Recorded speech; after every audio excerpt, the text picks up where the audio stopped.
Hey guys, Jeff Griffith here down on the field at Highland's game against Queen Creek with junior cornerback Jay-Sean Lee.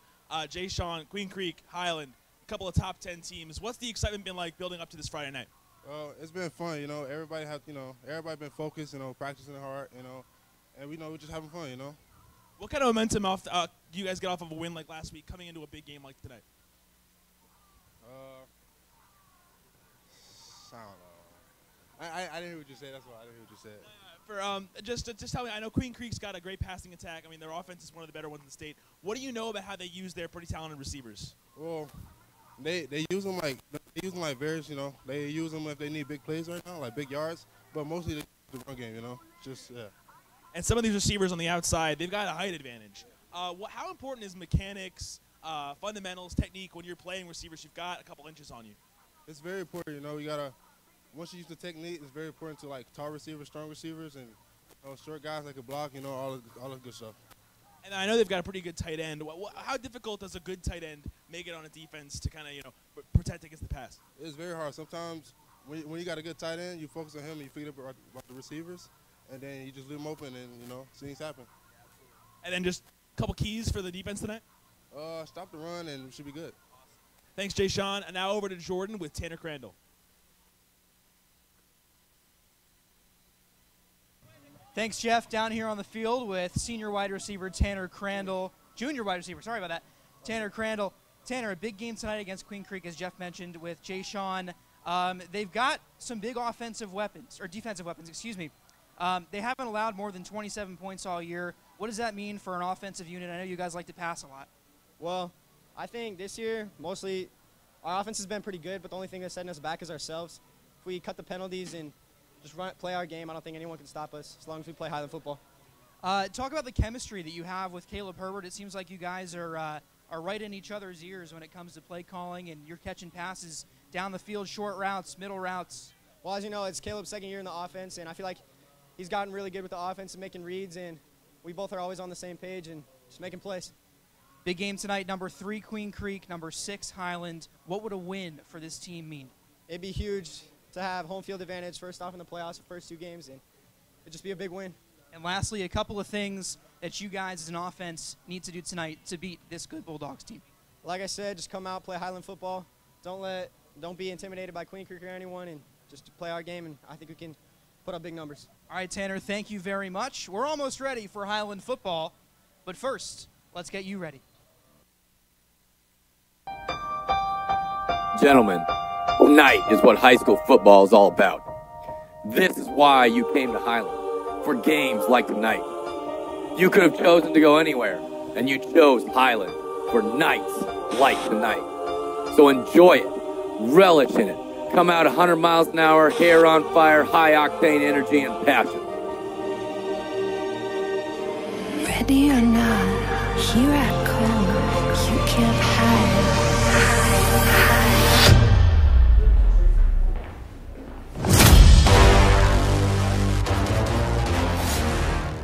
As you're playing, remember that the real competition is not against Hamilton or Mountain Point or Desert Ridge or any other team, but you versus your best self.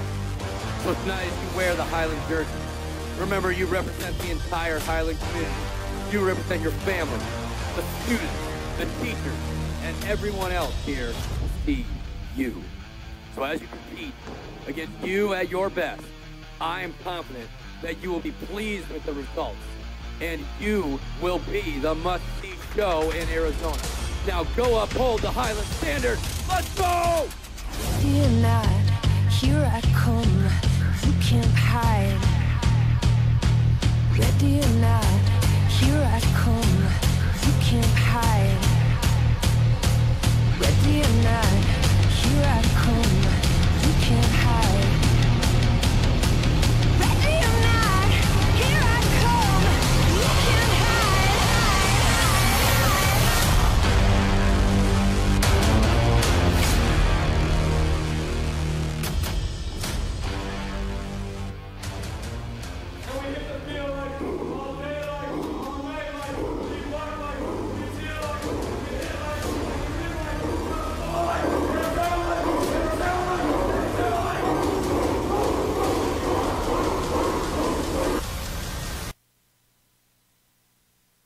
Good evening, ladies and gentlemen, and welcome into this edition of Highland Hawks varsity football on the road tonight in Queen Creek, Arizona, on the campus of Queen Creek High School. My name is Jordan Lank, alongside my partner Jeff Griffith. Jeff, it seems like every game we talk about now is important for this Highland team, and this one more important possibly than any game they've played this year to this point. 2 7-1 teams in Highland and Queen Creek. Number 3 Queen Creek, number 6 Highland. What do we have in store for us tonight? Well, when the season started, you talk about big games. When the season started, we all thought that Highland-Hamilton game was going to be huge, and it was. And what it told us was Highland's legit. They took it to that Hamilton team. Since then, they've played some good teams. They beat now number 7 Desert Vista. They lost to number 9 Mountain Point. But this is a stacked division. We see it right now. 5 of the 6 teams in the Central Division are in the top 15 in the state in 6A. That's impressive. And when you're playing up against that high caliber opponent, to be 7-1 right now is impressive. And both Queen Creek and Highland can say they are 7-1. Highland obviously in contention right now for the first place spot in the division, not to mention playoff seeding. If you can notch a top 4 seed in the playoffs, you've got home field for the first 2 rounds, potentially the third, depending on if there's an upset in your side of the bracket. So this is a big one. Both of these teams want to lock up the division, want to lock up a good seed in the playoffs. I think last year, Highland got hurt by being a sub 6-7 seed and having to go on the road to number 1 seed Mountain Point in the second round. And I think they want to avoid that. With a talented team, got a lot of seniors, you want to get a good playoff position, and this is the night to do it. Yeah, I absolutely think you're right, Jeff. A huge game, as they all are for this Highland team, as the Hawks meeting with the Bulldogs at the center of the field on that Queen Creek logo. The captains for tonight's game, the quarterback Caleb Herbert, senior middle linebacker Cord Chrisman out there, as well as Jay-Sean Lee, who you saw in our pregame interviews, as well as number 66, the senior offensive lineman Bryson Kelly, also out there for the Hawks. And Jeff, you mentioned the standings for the 6A Central here. If the Hawks want to win this division, they need a win tonight, as Queen Creek 3-0 in the division and Highland sitting at 2-1. They do hold a 1-0 region head-to-head tiebreaker with Desert Vista, but if they do want to be crowned the kings of the 6A Central, which, as you mentioned, is a very, very tough division and would be a very high honor, they need this win tonight. Yeah, absolutely. And you said it best. Mathematically speaking, they need to win this game. If Queen Creek wins this game, they clinch, essentially, unless Desert Vista pulls some kind of magic. But, yes, a win tonight would keep Highland alive for the division title and would allow Highland to control its destiny heading into the final week of the season against Desert Ridge next week at home. So you win out, the division's yours. You lose tonight, the division's probably Queen Creek's. I think that's a big deal. I think we often kind of minimize the importance of your division because the playoffs don't really tie much into a conference or division standings. But to win this league, it says a lot about your quality as a team. It says a lot about your consistency, which is one thing we've seen from Highland. It's consistent quality play against various caliber opponents. So this is a big one. This is kind of almost a litmus test about pun not intended, how high the Hawks can fly come postseason in 2 weeks. Hawks are going to start on defense as Austin McNamara out to kick it away. We are among the fans tonight, Jeff, so it may get a little bit rowdy. Oh, it's already loud up here. It sure is. McNamara's kick through the back of the end zone for a touchback. Surprise, surprise. And that will bring out the Queen Creek offense piloted by 2-star senior quarterback Devin Larson, who, Jeff, is drawing comparisons to Iowa State's and former Perry quarterback Brock Purdy. Yeah, I'm going to be honest. I'm not sure I'm ready to make that jump yet. Brock Purdy already looking phenomenal at the college level, but Devin Larson's quality. I mean, they throw with him a lot. He's going to throw the ball a lot, and he's got 2 very tall receivers on the outside who are going to cause problems for these Highland corners. But credit to him. He's a talented player. We'll see what we can do here. And Larson keeps it on the ground.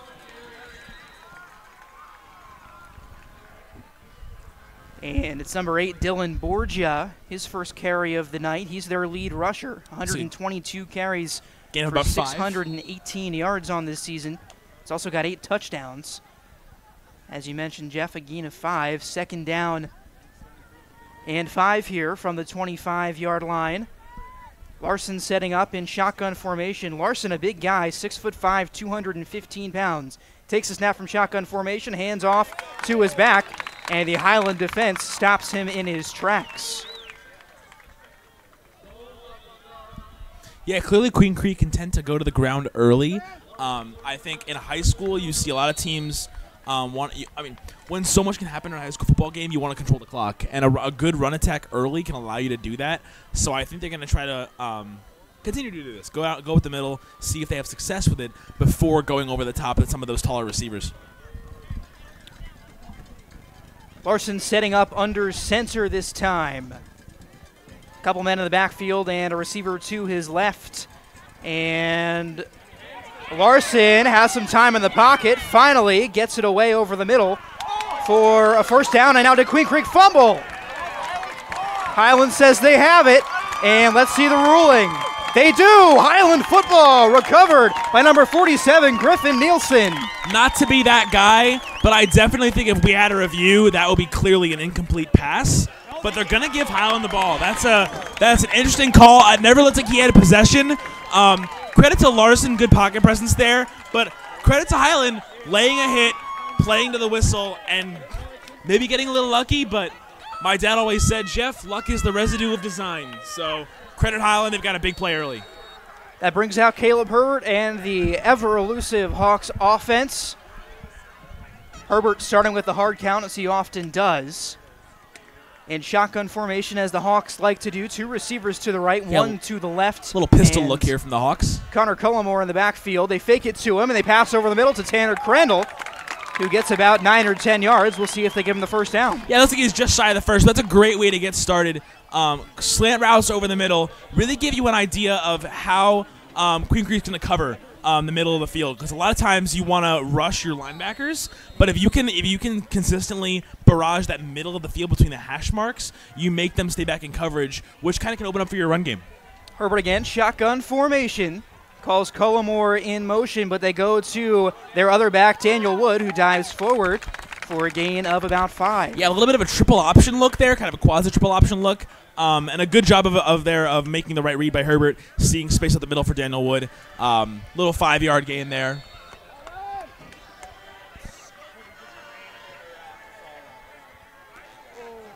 Second down and 5. Gun look for Herbert, who hands off again to Cullimore, who's taken down at the line of scrimmage, and now a flag thrown late. The tackle on the play looked like it was made by number 34, Zane Lalama. And we should touch on Lalama before it gets too late into this first quarter, Jeff. A 5'11" junior. And the penalty does look to be on Queen Creek. But Lalama, the junior inside linebacker, leads 6A with 111 tackles on the season. Yeah, that penalty is going to set the Hawks up inside, looks like the 10-yard line, around the 8. So we see flags often hurt the Hawks, but a big one early here in favor of Highland. Huffman and Cullimore in the backfield with Caleb Herbert. They call Huffman in motion. They fake it to Cullimore, pass out to Dayton Huffman, who makes the catch and is taken down shy of the line of scrimmage. Looks like for about a 1 or 2 yard loss on the play. Yeah, I like that formation because it allows you to have Connor Cullimore as kind of the what's the word? Kind of the hidden potential run play, potential handoff, and almost like a decoy. And then you get Dayton up in space. But the credit to the Queen Creek secondary of doing a great job of reading that play and making a great open field hit. My word. Herbert in shotgun again. They give it to Cullimore, who's working to get to the outside. Gains a couple of yards, and it'll be third down. Yeah, good patience by Cullimore to make a couple cuts there and kind of dig into his offensive lineman and wait for a little space to open up. There wasn't much of it, but 2 yards is better than nothing.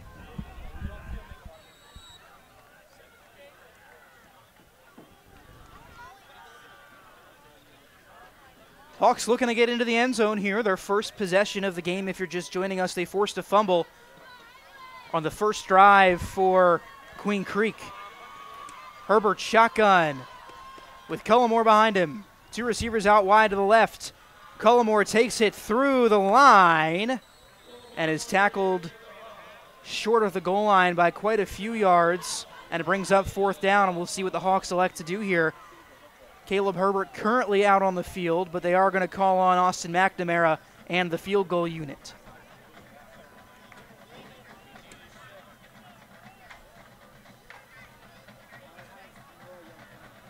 McNamara setting up for a chip shot field goal of sorts. The snap, the hold, the kick is up and good, and the Hawks are on the board first, and it's 3-0 Highland. Yeah, I mean, you got to get points off a turnover. You like to get 7 on a short field like that, but you'll take 3 in a key game like this. Getting on the board first is important. It sets the tone.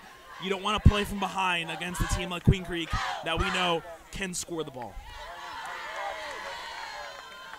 Jeff, I think it's important to touch on this Highland defense, too. I mean, we've seen it all year. They do so well at the line of scrimmage and into the secondary, and forcing that fumble, especially in such great field position, was key for this team. I mean, yeah, I think anytime you're playing an important opponent, especially when you've got 2 offenses, the defenses are obviously key. You've got to have the ability to make stops. You got to be. I mean, turning the ball over is huge when you're playing 2 teams that are offensively minded. Okay, I think it's fair to say both these teams want to put up points, and I think when you can turn the ball over, or I should say take the ball away, get stops, be in the backfield and get force long yardage situations, those are the differences between winning team and losing team in a shootout. McNamara's second kick of the game, fielded in the end zone for a touchback. That time by number 3, Jet Coaster, 5'10" senior. One of the Bulldogs wide receivers. And again, the Queen Creek offense will get set from their own 20-yard line. A couple of notes on Devin Larson coming into today. He's got an offer from Idaho University, ranked 70th, by 24/7 Sports. 642 completion percentage, which is pretty respectable here in 6A, as now he looks left and completes to his big tight end. That's number 81, Rafael Aldecoa.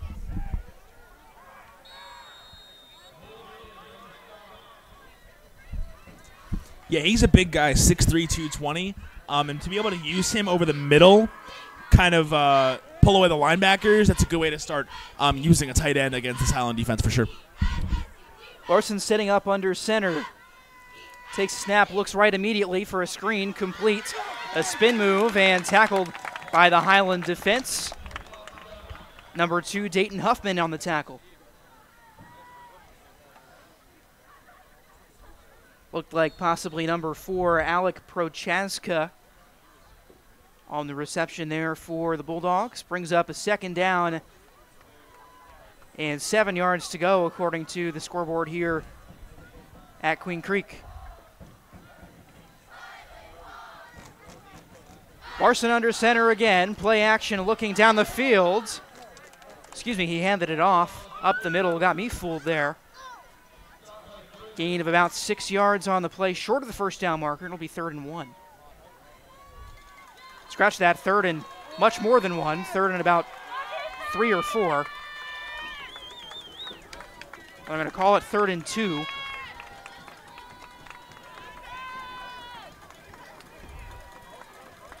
Yeah, the ball right around the 39-yard line, and they need the 41 for the first. 5 minutes, 39 seconds to go. Here in the first quarter, Hawks leading 3-0 by way of an Austin McNamara field goal. They hand it off, and did he get the first down? Let's see. It was, again, number 8, Dylan Borgia. Based on where the referee's running out, it looks a tiny bit short. We'll see where they spot it. Looks like they're going to stop play for a measurement. Yeah, this isn't something that we see very often in these high school games, Jeff, at least in the ones that we've done for Highland. It's definitely interesting to see how the officials will rule this, and they are going to have the chain gang come on and take a measurement.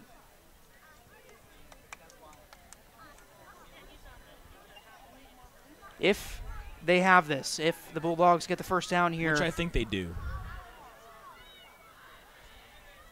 I also think that they do. It looks like they've marked him.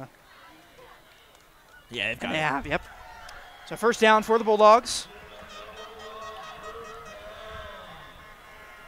What does Highland's defense have to do here as now the Bulldogs looking to get into Hawks territory? Just play your game. It's early. I don't think Highland's done anything that concerns me yet.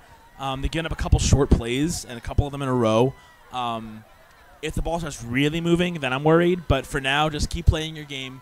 Keep trying to get in the backfield as often as you can, and go from there. You make adjustments as the game goes on, for sure. Larson under center.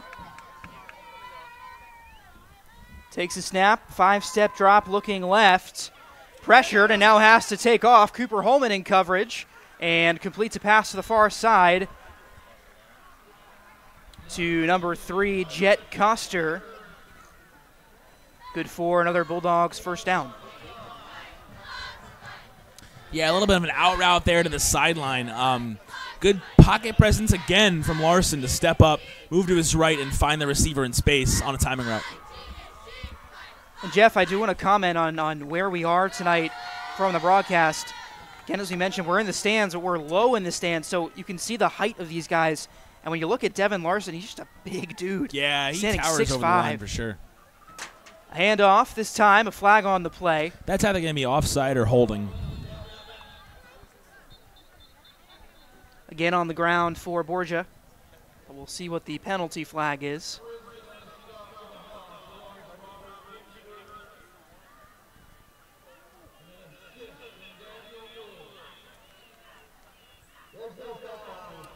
No flag on the play. They'll wave it off. And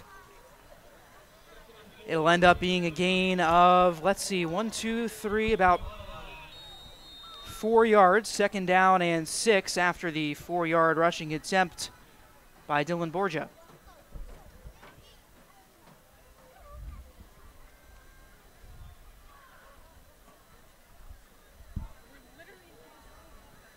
Rushing attack heavy for Queen Creek thus far with 4 minutes and 12 seconds to go in the quarter.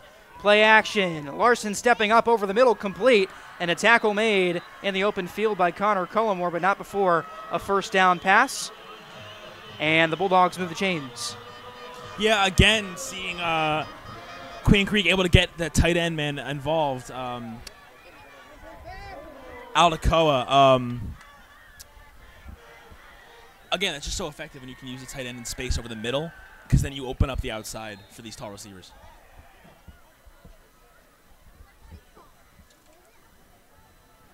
You think having that height at 6'5" gives you a great advantage, like most people in the NFL say that it does? Oh, see as a over quarterback? defenses, yeah.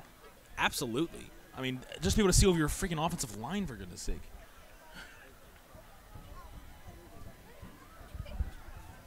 Shotgun formation for Larson. Alone in the backfield, a screen out to the right completes a Borgia, and a good tackle made by Highland, and they forced another fumble. Highland football. Now, I'll definitely have to say that was definitely a fumble. That was absolutely a fumble. Great play by the Highland defense, hawking to the ball. Did I just say hawking to the ball? You sure did, but it was Cord Krisman who got in there and forced the fumble, and the Hawks able to force a turnover on the second straight drive. I gotta watch myself on these unintended hawk puns. Goodness. I'm getting faces from our producer right now, which is nothing new, but yeah. That's true. Hawks offense back out there now, piloted by Caleb Herbert. Again in the gun. Alone in the backfield, looks left, has to go quickly, complete to the far side. A couple of moves being made. And is that Daniel Wood? It does look like him. Finds a couple of extra yards and is taken down after about an 8-yard gain.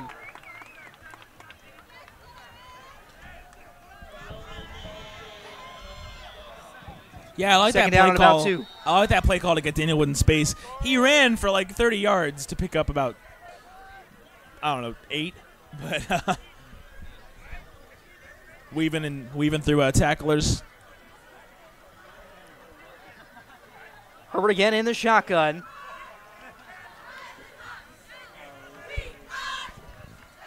Play action over the middle, complete. And a first down for the Hawks. And another fumble force. The Bulldogs say they have it.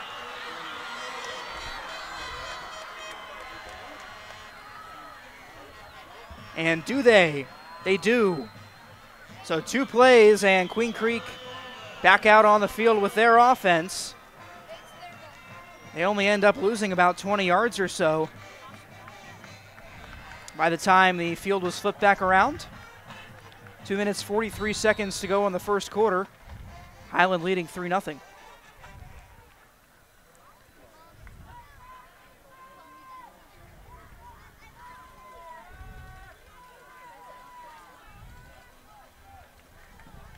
Larson again, shotgun formation, sends a man in motion out to his left, and they'll throw it to him in a screen, and a tackle made just in front of the line of scrimmage there by the fumbles, Hawks. right? No fumbles that time. Good play made by, I believe that was Cade Kamak. Was Cade Kamak, number 24, in there on the tackle. Gain of 4 yards on the play, 2nd down and 6.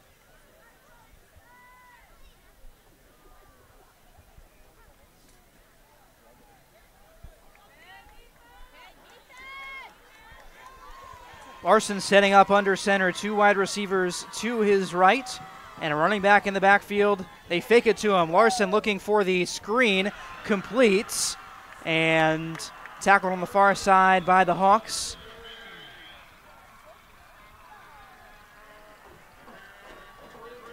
And the Bulldogs will move the chains.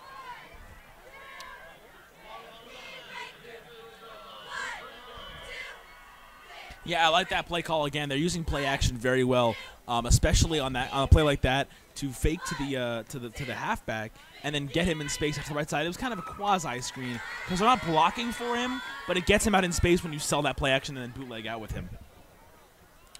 Larson gives to his back this time. He's tackled for a short gain. That's Bond, Jace Bond. I love that name. That's awesome. Bond, Jace Bond. 2nd down and 8 after the gain of 2 by Bond. Hawks fans may remember a tight end on the roster last year, Riley Bond. Not sure if there's any relation there, but run play up the middle again. It looked like Borgia. Borgia powers his way forward.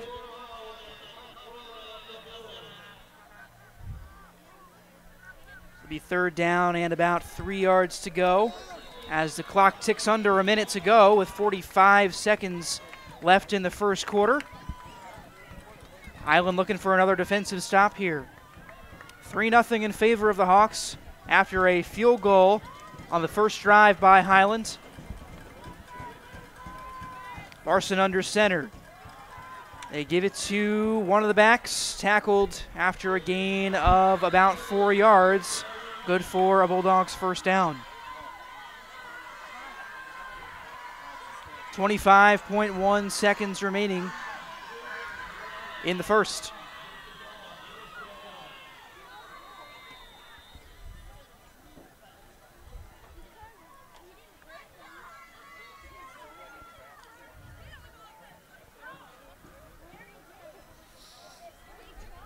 Looks like they're going to get one more playoff here. 11 seconds on the clock.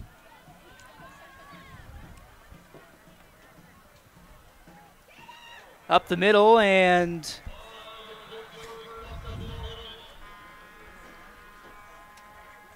a gain of about 3 yards.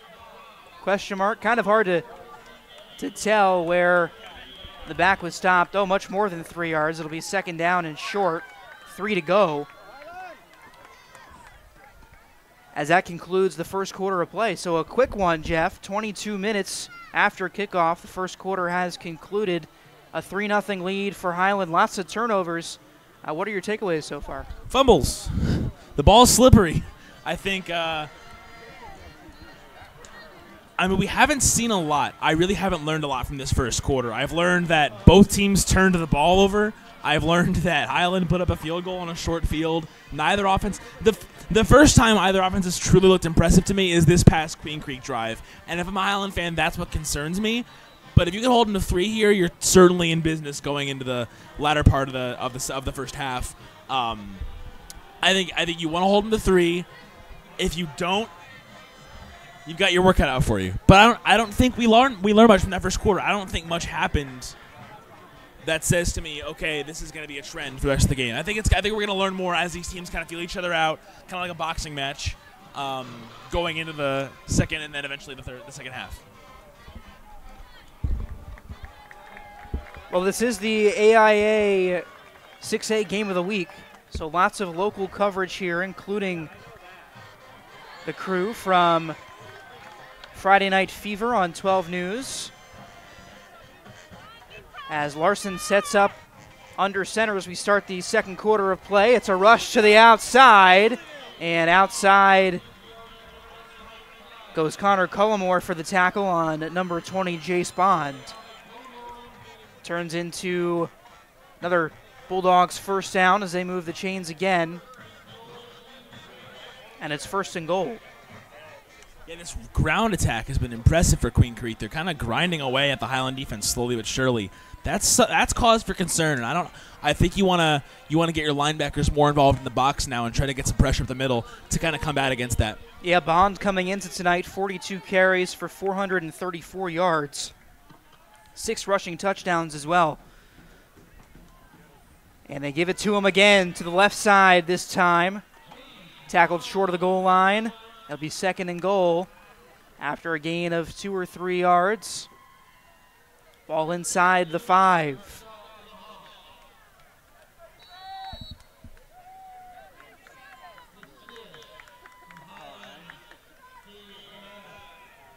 Second goal from the 4. And now watch this, Jeff. A fullback out there for the Bulldogs. As did they get into the end zone? They did. Touchdown, Bulldogs. Again, ground game. That's all I'm seeing right now. That's an impressive momentum swing. They used the run game to grind away, and they took 5+ minutes off the clock on that possession. I think Highland needs to figure something out as far as how they're going to stack the box, how they're going to get pressure into the backfield and kind of fill those gaps that he's being able to run through. But I think this is the first time I've seen either offense really look impressive, like I said, after the first quarter. So we're going to have to see how Highland responds for sure. Extra point is up and good by Zane Kopp. Kopp actually ranked as the 5th kicker in 6A in terms of field goals made this season.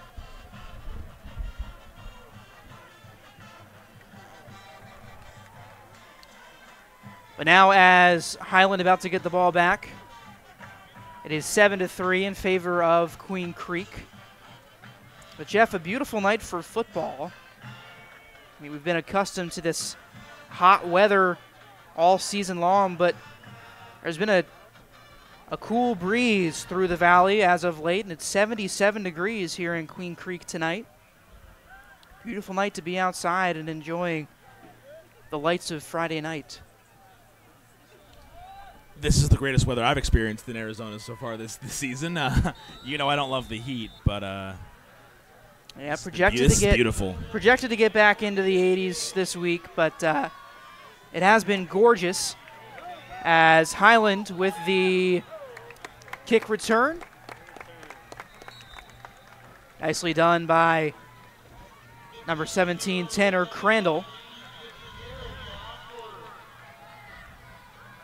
He takes it out to the 26-yard line, and that's where the Hawks will start their first drive of the second quarter. Yeah, this is a big one. I think this is the first time you've seen either team really punch in the mouth. Highland's start with a fumble and a field goal was good, but the field goal kind of negated the momentum. Being able to stop inside the 10 kind of kept Queen Creek's spirits alive. If you get in the end zone there, you throw the first punch. I think it's now taken 10 minutes since, but Highland has really caught the first punch tonight, so they got to respond. Herbert in the gun, a bunch out to the right, and it's sniffed out by the Bulldogs as no yards gain on the screen pass. and it's second down. Loss of a yard on the play, 2nd and 11 to be exact. And now a Hawk down.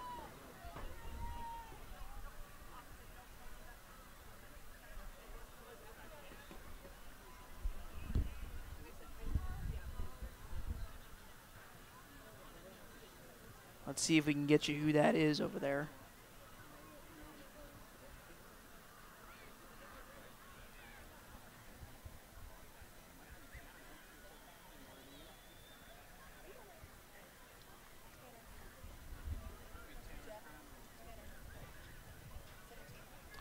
Oh.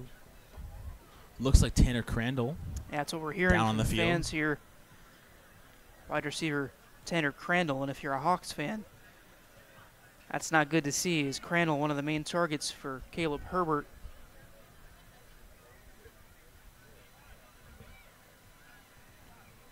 He's been down on his back for quite a while, so you got to wonder what's going on here. Hope that Tanner is all right.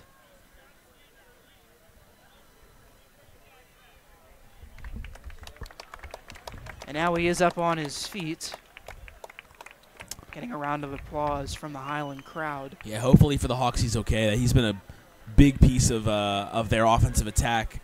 Great receiver both out of the slot and on the edge. So they'd miss him if he's injured for sure.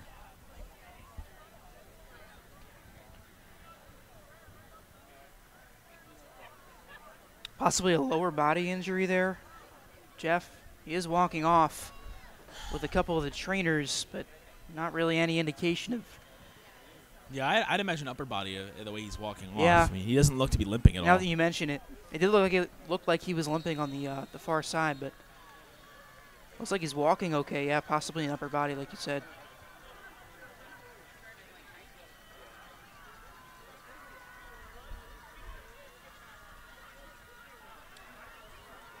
Anyway, 2nd down and 13 as Herbert in shotgun, 3-step drop, has to make something happen to his left, completes to Daniel Wood, and the running back screen gets a couple of yards and is tackled near side here after a gain of about 5 yards.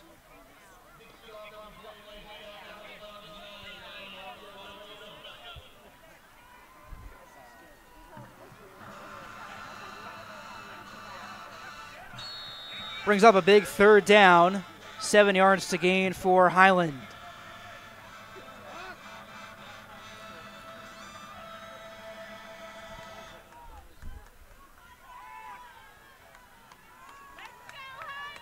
Herbert in the gun with Cullimore to his left. 3 receivers out wide. And looking near side, complete for the 1st down. And the Hawks move the chains. It's number 13, Noah Burdick.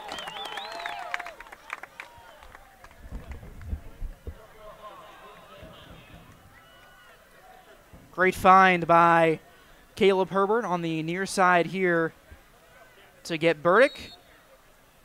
1st and 10 for Highland from the 37.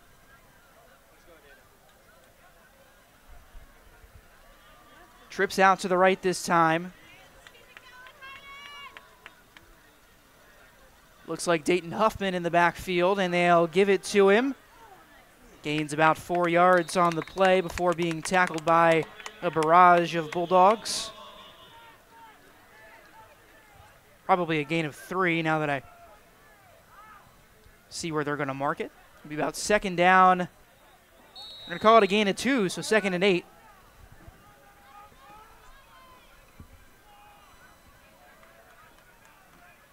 Hawks receiving signals from their sideline. Burdick's going to head out far side, and it'll be 2 receivers here on the near side. But they'll keep it with Herbert. Herbert fumbles on what looked to be an option, but by the looks of what's happening on the field, I believe Highland got it back.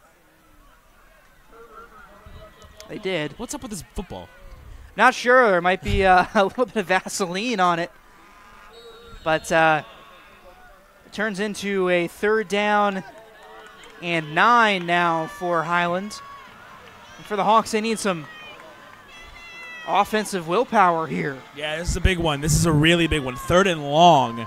on a drive that, like I said, you need to punch back.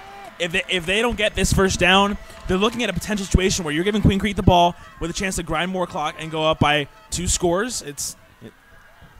Herbert looking right over the middle. Almost completed, and no flag thrown after a big hit on, it looked like, Cody Zimmerman. That's exactly who it is. He's down. He is writhing. So what happened there, just for a little context, is you're throwing the ball over the middle on a crossing route, and those can be dangerous because if you see if a defensive back, which the safety did, sees an opportunity to undercut that route and pick the ball off, he's flying in there, and that's just a bang play. I wouldn't call that a dirty hit, but it's definitely not something you want to see for the for Cody Zimmerman. Jeff, I couldn't see exactly what happened. Yeah, so did he get hit from behind? So no, what happened was safety's coming in from about 5 yards behind where the ball right. came in, and from the way that play unfolds, his eyes, you have to think, are bigger than his stomach, seeing the chance to pick that ball off if he can undercut the route. So he's flying in there, looking like he's going right to the ball because you can see he's putting his hands out to catch that ball and bring it into his breadbasket. And as Cody Zimmerman runs up to get that ball, they both get there at the same time, and helmet-to-helmet contact is made. And when you're running from the back and he's running from the side, you've got all of the momentum as far as like physics is concerned. And Zimmerman went down hard. Cody walking off on his own power now. So that's good news for the Hawks, but the bad news is they didn't convert on 3rd down. 4th down and 9 now. And the punter, Austin McNamara, out to kick it away. 2 return men back for Queen Creek.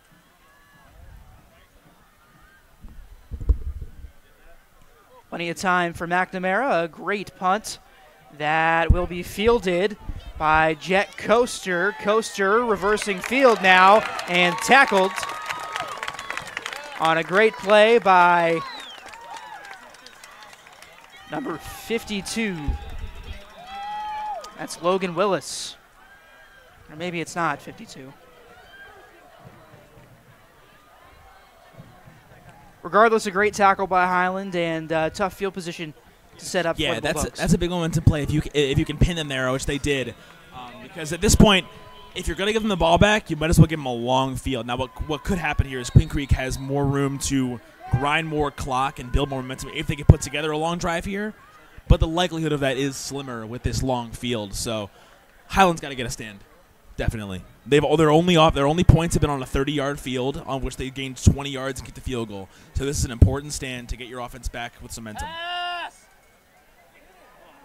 And now a completed pass by Larson to the far side.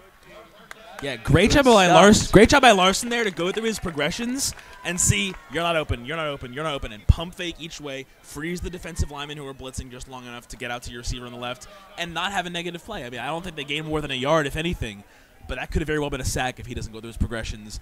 Give a little pump fakes to freeze the blitzing defenders, and then find his open man. 7 minutes and 37 seconds to go in the first half. The Bulldogs leading the Hawks 7-3.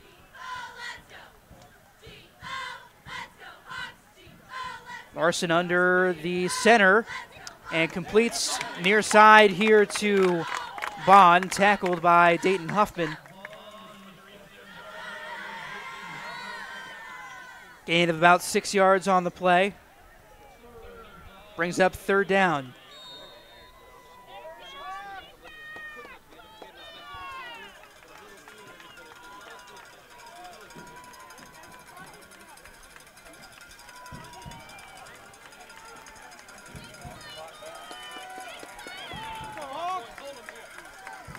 Larson under center, takes the snap, looks for his man in the backfield, can't find him, pressured and sacked. Great job by the Highland defensive line to get in there on a crucial 3rd down.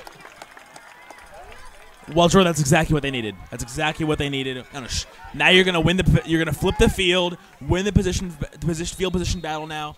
Hopefully, if you're the Hawks, you have the ball around the 40-yard line, which is good field position. Now it's the offense's turn to make something out of it because the defense has gotten stops. The defense gave up that long drive for the touchdown, but they made a play. Got a stop on 3rd down, and now it's the offense's turn to make some plays and get momentum. Now before the punt, A flag down on the play. Uh-oh, offsides on the defense. That won't be an automatic first down. It'll be 4th and 3. It will be 4th down and 3.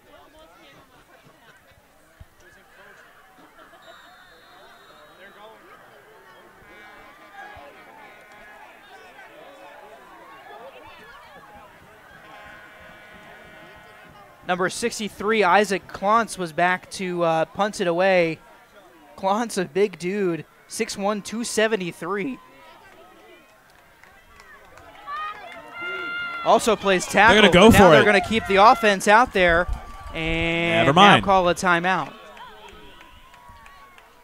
Interesting sequence there. Yeah, I think it's a good timeout just to kind of reevaluate the situation here. I don't think you go for it if you're Queen Creek. I mean, it's 4th and 3, your own 26. I just think the risks outweigh the rewards of getting this. Because think about it, if you get this, you've got a first down at the 30, and you've still got 70 yards to get to the end zone. Maybe it ends up being something good, but you can't guarantee that. If you don't get this, though, you're handing Highland the ball inside your own 30. We've already seen that happen with Highland in great field position.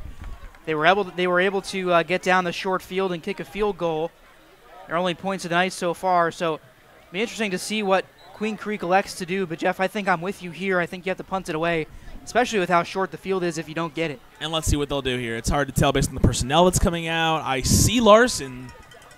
I don't know if I agree with this call. I might agree with it in about 30 seconds. We'll see. But it's 4th down and 3. Big opportunity for Highland to make another statement here and get off the field and really change the nature of this game. You're absolutely right. Larson under center has a couple of men in the backfield to block for him if need be. Sends a man in motion. That's his tight end. And fullback in motion now. Trying to go with the hard count. And could the Bulldogs burn another timeout here? Wow. They will do just that. I don't know how I feel about burning 2 timeouts with 6 minutes to go in the second quarter. And now a flag on the play. Oh, they won't burn a timeout. It'll be delay of game. Yes. So they'll take a 5-yard penalty on that. It'll be back to 4th down and 8 after the encroachment penalty by Highland earlier on the drive. And now big Isaac Klontz out there to punt it away. Let's see what this guy's got. And it's a punt straight up in the air. Not a very good one. Takes a bounce and a Highland hop for that.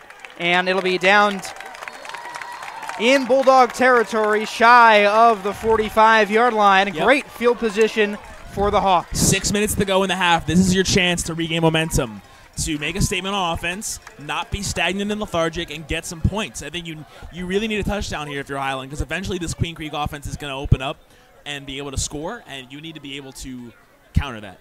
And I think it's the offense's turn to show what it can do and get the Hawks back on top, because they had momentum after that fumble and field goal, and they've lost it all.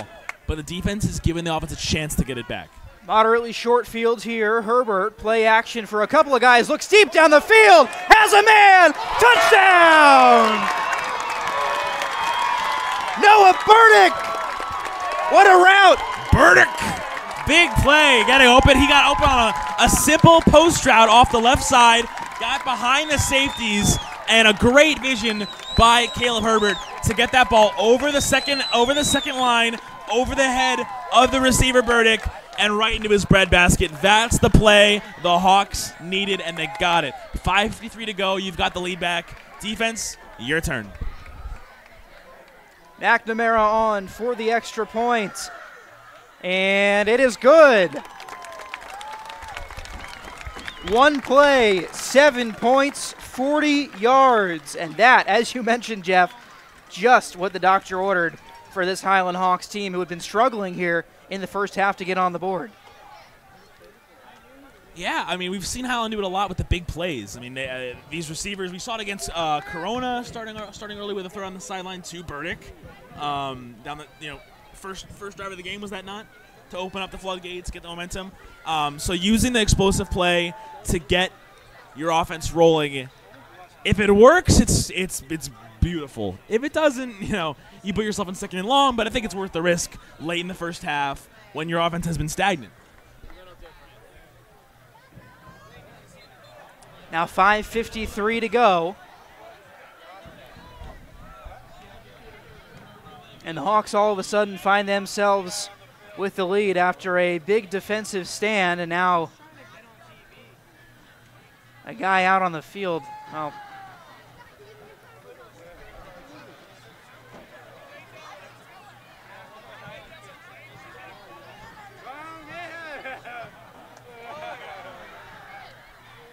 well, we've got a fan in an Incredibles costume on the field, running around the end zone. He's at the 5. He's at the 10. 15, 20. I think one of the guys has to tackle him here. And now it looks like the Queen Creek players might try to get in on the action. Ooh. Highland, grab it! Highland, grab it! No, just let him have! Ow!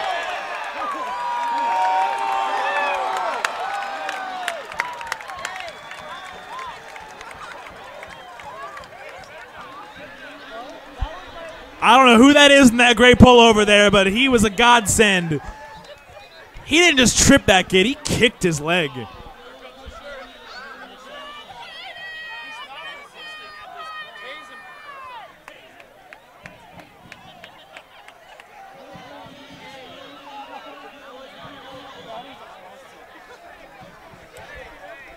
That was wild. I love high school football so much. I thought I had seen it all. That was incredible. Wow. Oh, my gosh. Incredible. Pun not intended. I'm killing it with these puns. Wow. There he goes. And now play resumes. So that's a touchback there by Austin McNamara. There is football being played. All is back to normal. Wow. Our producer, Isabella Cisneros, is loving it. She is beaming. That beautiful smile. She says that was the best thing ever. I would agree, Jordan. Would you not? Certainly something.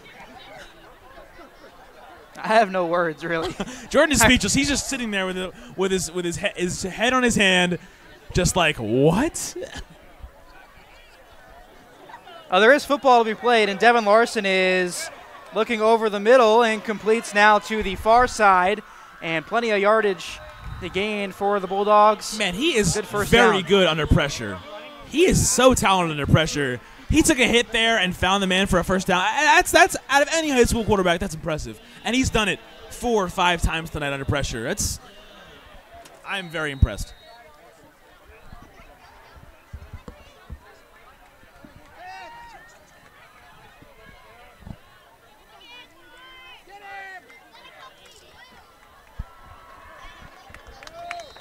Now Highland with a good stop on first down.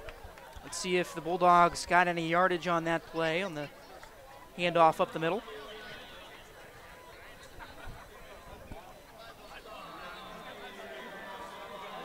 Five minutes and 14 seconds to go.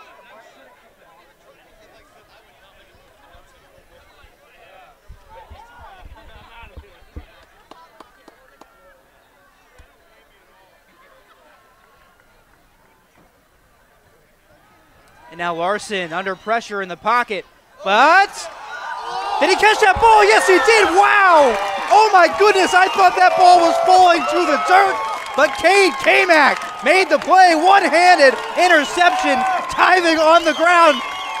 Wow! Oh my goodness! Wow! What? That was incredible. What is this game? What is this football Holy game? cow. That was incredible. Cade Kamak just flew what must have been like 30 feet to grab a ball with the tips of his fingers, one hand, and reel it in, and not drop it. That was some Spider-Man-esque. What a game. That was some Spider-Man-esque athleticism there. Unbelievable. I'm dying. This is awesome. Jeff, number 3 and number 6 in 6A facing off, has this game And 4 not had turnovers. it all. 4 turnovers in a. Oh, and another one picked at the line and complete. Zimmerman, who is back in the game. And it's caught by Dayton Huffman. Where did he come from? Oh, that was Huffman, not Zimmerman. My apologies. It was tipped to the line and caught by Dayton Huffman. I don't know. He just happened to be there. Because this is today's game. Jordan, that's today's game. It's been wacky. We're out in Queen Creek. Absolutely. It's uncharted territory. I know for me. It's been a night, Jordan. This is nuts. Herbert in shotgun formation on 2nd down and 6. Play action, pressured in the backfield, but Dayton Huffman with the ball gets a 1st down and more, and finally tackled across the 45-yard line of the Hawks at the 47 for a Hawks 1st down. Huffman looks pissed. He could have broken that if he hadn't gotten tackled by his ankles, but still a great run. I think you're satisfied with the 1st down on that play. Now you've got 4 minutes left. Ice some clock and go into the half with a 17-7 lead if you can get down the end zone. Like I don't think you rush it down the field. Well, I think you rush it in terms of rushing plays. I don't think you hurry down the field. 2 wide receivers out right for Highland. And they'll give it to Cullimore out of the backfield, who gains about 5 yards before he's stopped. It'll be 2nd down. I'm consistently so impressed by Connor Cullimore's patience in the backfield. I mean, you don't see that a lot from young running backs, waiting behind their blockers, making slight cuts to see around your offensive line, and then shooting through the gap and making a play into space. Every time he has the ball, I'm always impressed by how mature he looks with the ball in his hands.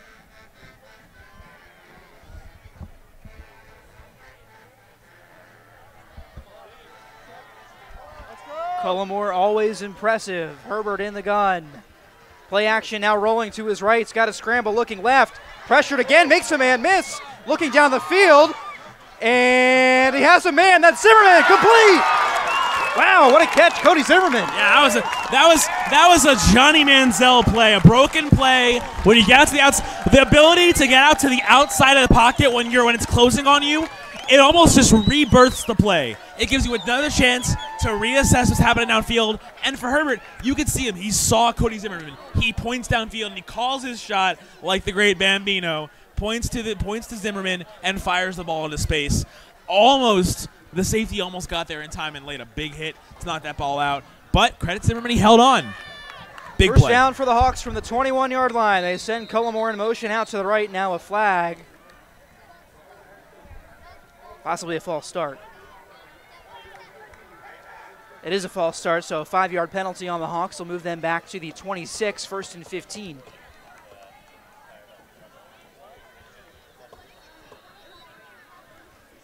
Two minutes, 41 seconds to go here in the first half of play at Queen Creek High School. We've had everything for you tonight.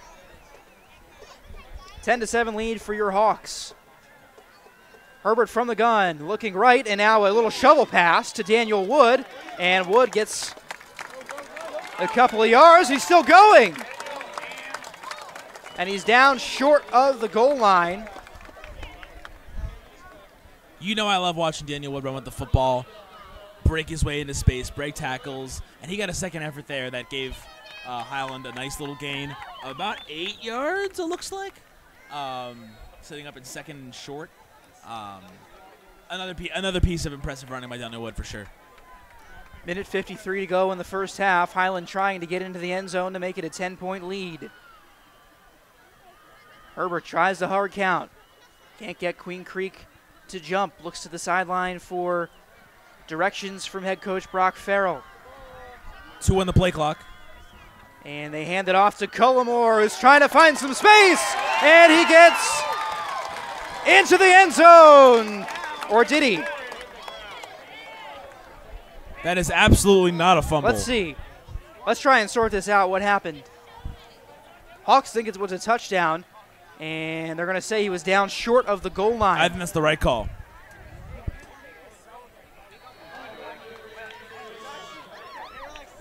They're going to bring in the jumbo package here, it looks like. What are you thinking here? Another run to... Yeah, just pound the gut. Herbert under center. They give it to Wood. Can he get in? Cullimore got it. Touchdown.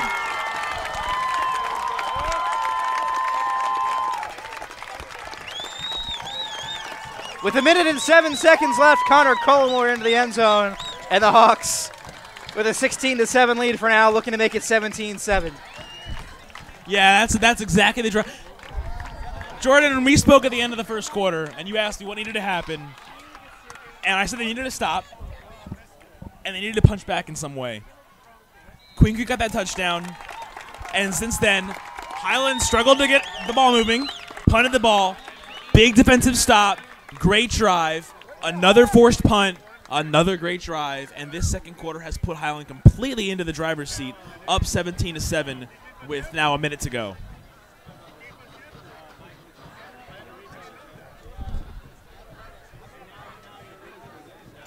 The extra point was up and good, so 17-7 with 1 minute and 7 left.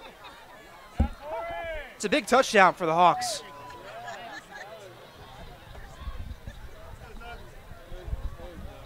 You could say that again. I won't. Say that again. It's a big touchdown for the Hawks. Good job. 1 minute and 7 seconds to go here in the first half. Now Queen Creek are going to get the ball back with 1 timeout left, I believe. Nope, 2 timeouts left. Two timeouts, yep. Are we looking for Devin Larson to be passing the ball here? Oh, absolutely. I would think so. Yeah. What you're probably going to see is a couple attempts over the middle to get maybe 20, 30 yards on first couple plays, and then if they're not getting those, you're going to the ground and icing the clock. A great tackle on the play made by number 42, Teague Treese.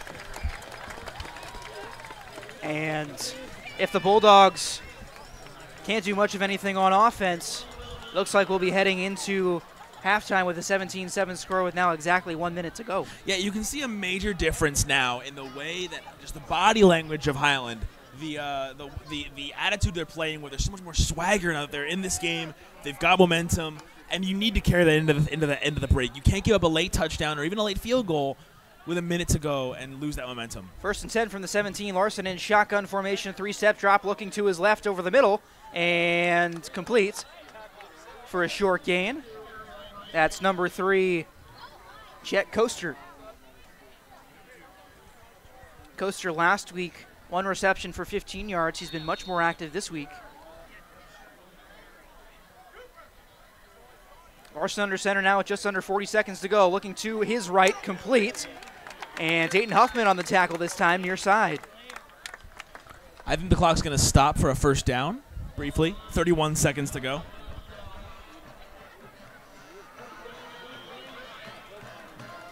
Got to wonder if the Bulldogs are looking down the field here on this play with 30 seconds to go. Might give them enough time if they get enough yardage to kick a field goal before this half is all said and done. Yeah, this is when you take a shot for sure. Larson under center, looking left, and has to scramble now to his left. He's got some time and is now tackled in the backfield on the far side of the field. Did he gain any yardage? That's the question. Daniel Wood in on the tackle. 17 seconds. Looks like the clock is going to be stopped for a timeout.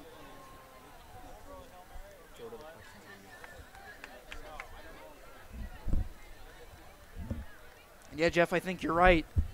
With 17 seconds to go and a 2nd down and 10 after no gain on that scamper by Devin Larson. Timeout taken by Queen Creek. They've got 1 left in the half if they so choose to take it. Highland has not taken a timeout this whole first half. And Jeff, it's been a first half that's been absolutely crazy. Yeah, 4 turnovers. A guy on the field dressed as Mr. Incredible.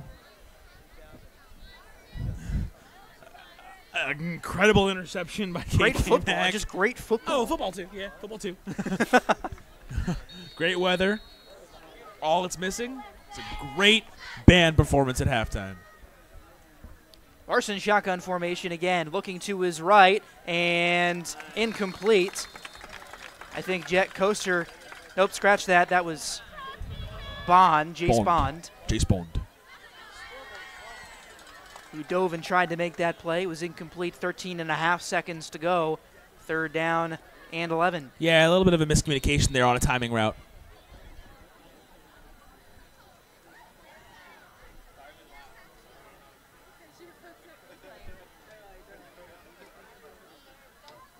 Two wide receivers to the right, one to the left for Queen Creek.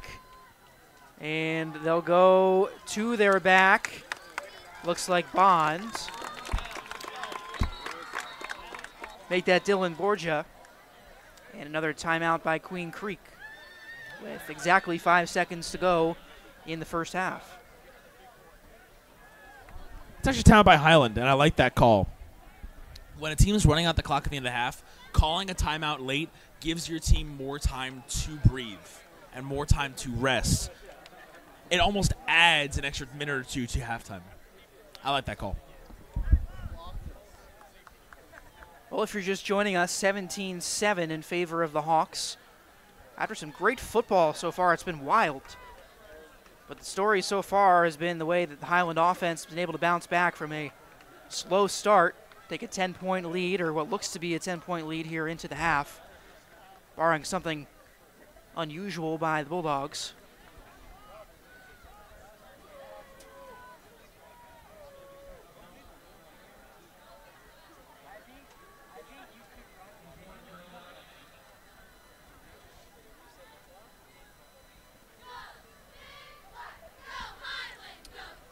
Now a stoppage on the field. Not sure what this is about here.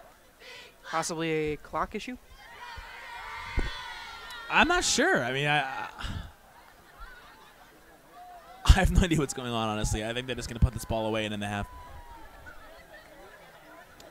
Now the clock says 30 minutes. Now it says 6.5 seconds, and that looks to be correct. And they're going to punt it away. Interesting. And Connor Cullimore is going to take it at his own 35. He'll be tackled out around the 50. A flag in as time expires.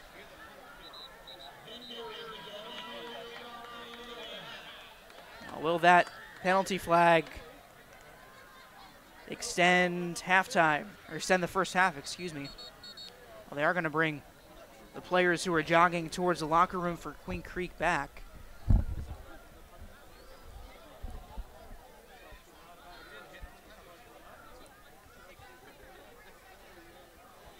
Oh, it's a roughing the kicker penalty.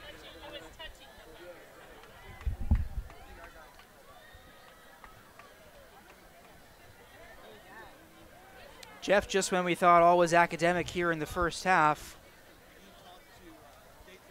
it looks like Queen Creek is going to have one more play on offense. I gotta wonder if they'll try to punt it again.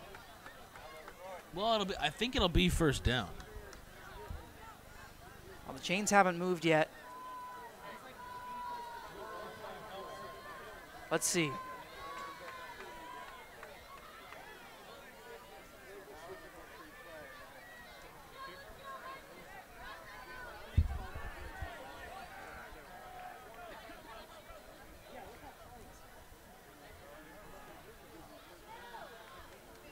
Goodness, nobody seems to know what's going on here.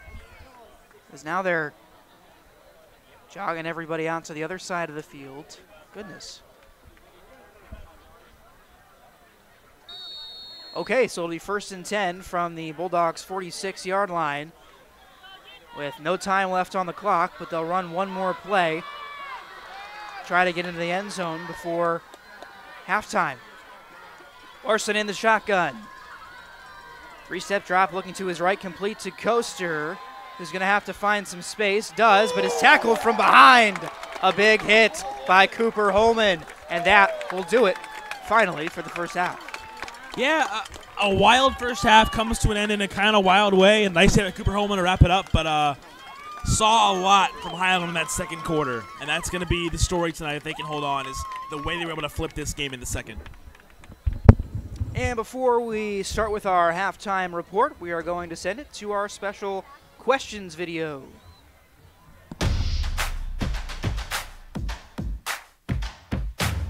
Mexican food. In-N-Out. Steak. Sweet pork. Breakfast burritos. I'll have to go with like chicken wings. Probably like steak or chicken. Chicken Alfredo. Hamburgers. Waffles. Pizza. Italian. Kale. Caesar wrap. Pizza. Sweet pork. Kit Kats. Pizza. Flapjacks. Chipotle. Whatever I can find first. In-N-Out. Mexican. Pizza. Chipotle. Chicken. Anything and everything. Pizza. Pizza. Barbecue pork chops. Brownies. Cheeseburgers. Pizza. Steak. Pizza. Chicken wings. Pizza. Cheeseburgers. Hamburgers. Chicken. Mexican. Chipotle. Pizza. Chick-fil-A. Brisket. Cold cereal. Pasta. Mexican food. Chicken Alfredo. Chicken tacos. Pizza. Fried rattlesnake. Hot dogs. Pizza. Pizza.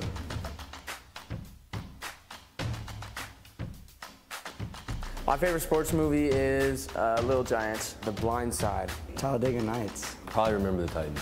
Benchwarmers. Talladega Nights. The Longest Yard. Blindside. When the Game Stands Tall. The Rookie. Rudy. Happy Gilmore. Blindside. Kung Fu Panda 3.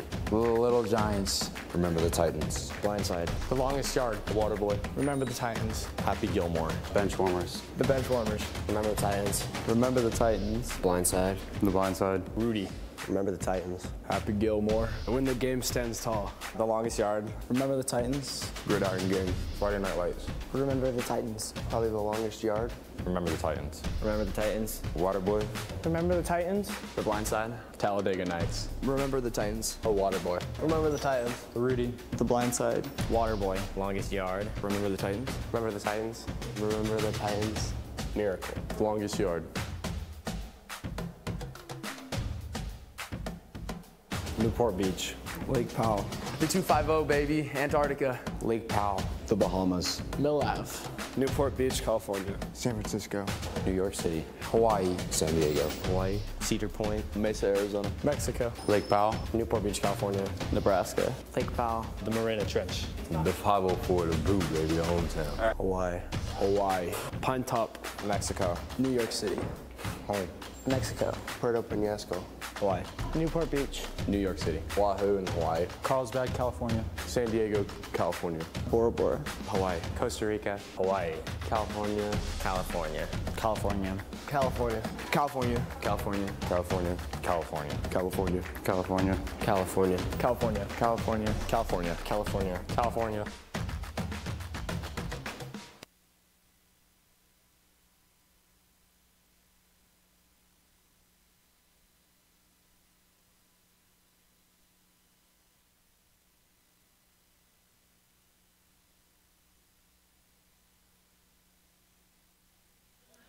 Welcome to tonight's halftime report. As you can see, we are amongst the fans today in the bleachers. It's a great feeling, Jeff. It's a little fun loud. to be here. It is a little loud. It's a little But loud. it's a lot of fun, and we've seen a lot of great football tonight. A We have. 17-7 lead for the Highland Hawks heading into the half.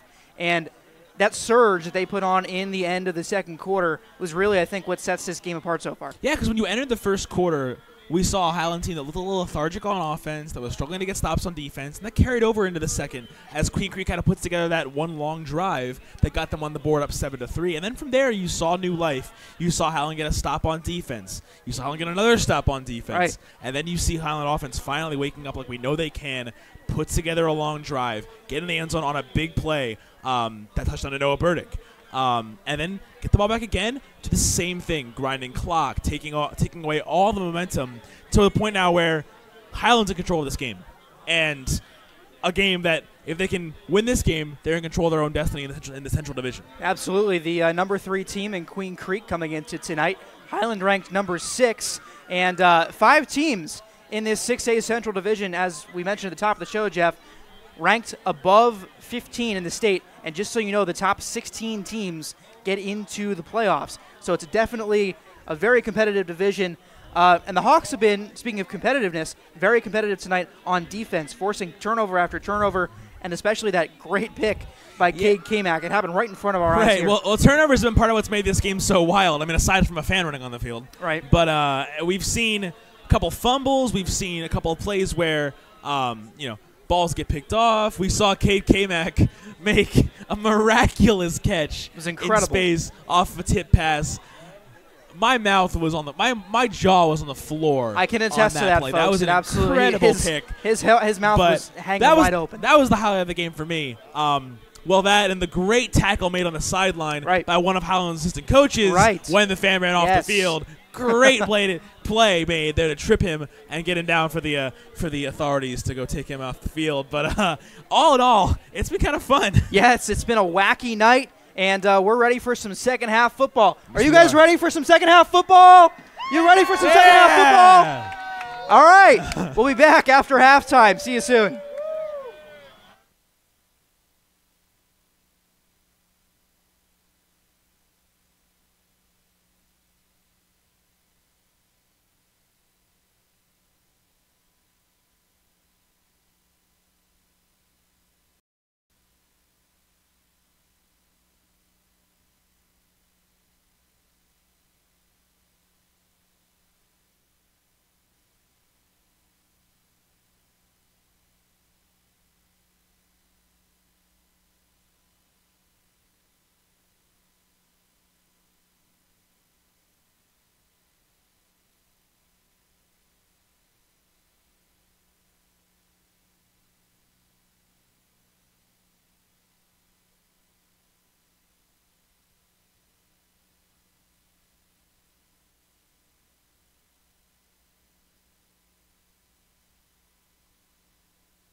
And the opening kickoff of the third quarter. Connor Cullimore on the handoff from Daniel Wood. A nifty play there gets the Hawks out to their own 40-yard line. Some great field position to start the third quarter of play. The Hawks with a 17-7 lead. Yeah, I like the trickery there to start off. We'll see what the Hawks offense can do now. Well, as we mentioned in the halftime report, the second quarter surge, by Highland got them to this point.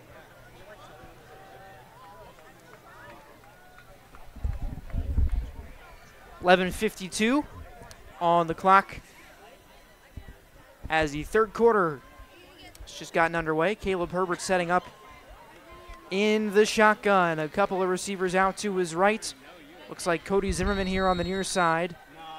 And Cullimore in the backfield. Then it's a bobbled snap. Herbert collects it, now rolling right, looking for a man. Has some time and fires it into the sideline for an incomplete pass. Well, that could have been worse.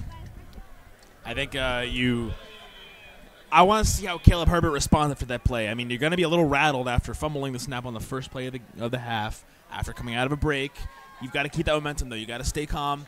I think he'll be fine. I'm curious to see how he responds after that play and how the offense goes from this point. Jeff, I think how he responded kind of was evident on the play after the fumble. He didn't panic, just threw the ball away into the opposing bench as Cullimore on the carry gains about 2 yards.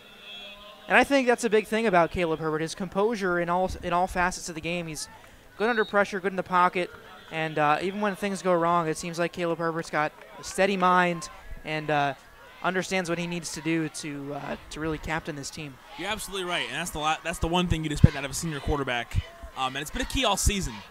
This is an important time for that to shine through now on a big third down. Herbert now rolling left, looking for a man, and finds a man, complete to the near side. Oh, just kidding. Incomplete. It looked like Cody Zimmerman was able to keep his feet in bounds, but he was unable to do so. It brings up fourth down, so a quick 3 and out for Highland to start the third quarter. That is the exact start that Queen Creek wanted, getting Highland off the field in 56 seconds on 3 plays. So not exactly what you want if you're Highland, going 3 and out to start the half after the momentum you brought into the break. But the defense has been incredible all game, so we'll see if they can keep that up.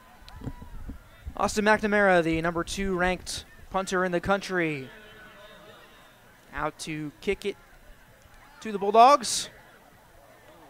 A spiral kick that takes a bounce, and it looks like the Bulldogs touched it, or maybe not. Highland fans thought Queen Creek had touched the ball, but everything on the field suggested that wasn't the case. The ball got tipped at the line as well. Yeah, I have a feeling that if that had been the case, I think Highland would have been flocking to the ball a little more quickly. Yeah. Flocking? Another Hawk pun?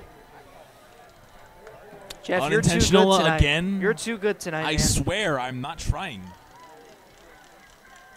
I'm just that good at making Hawk puns. Puns about birds. Like flock. Devin Larson in the shotgun formation sends a man in motion to his right. Now looks that way and complete. And a penalty flag coming in. I'm expecting some kind of holding penalty here on Queen Creek. I could be wrong, though. Did look like there might have been a hold there. Dylan Borgia, the looks like a false start. Receiver on the play.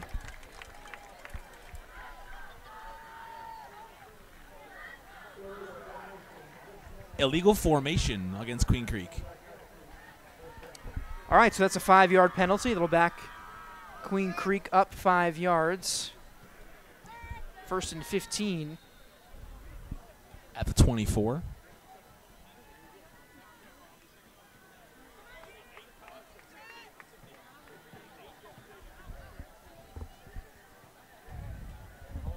Larson under center now. Looking over the middle for a man complete to Jet Coaster, who is out across the 50-yard line. Good for a Bulldogs first down. That's a great play. You get Kester out in space. getting between kind of the linebackers and the safeties in there, and that kind of that soft spot of this 4-3 defense that Highland's been. I'm sorry, 3-4 defense that Highland's been running. So yeah, credit to Larson for being able to read that play and put the ball perfectly into that seam where Kester could catch it. You know, Jeff, I don't think we've mentioned the name of Ryan Dobbs yet tonight, as Queen Creek keeps it on the ground again to Borgia. But Ryan Dobbs coming into tonight, Queen Creek's leading receiver, 33 receptions on the year for 620 yards and 5 touchdowns. I don't even think we've seen him on the field. Yeah, I'm not sure why that is. I'll do a little bit of research on that real quick. But I honestly, you're right. We haven't seen him. I haven't said his name at all. Neither of you. Well, for now, it'll be Devin Larson under center, and they'll go to their rushing attack again. Stopped in the backfield that time by the Highland defense.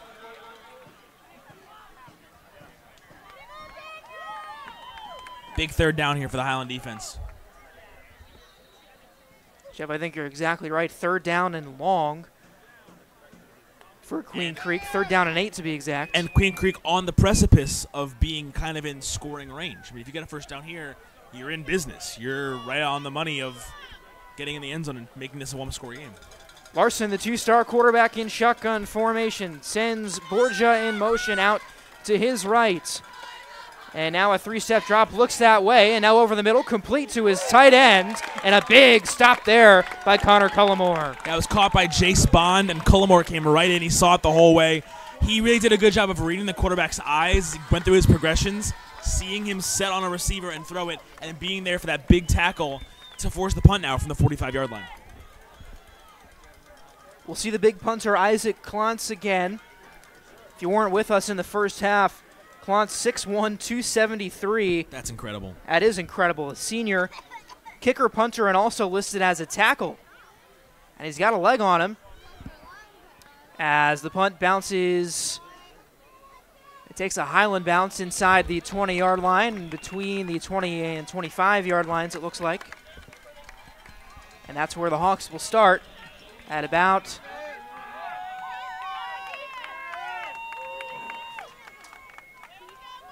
let's see, where are they marking this? Actually, looks like the 19. Yep, looks like you're right.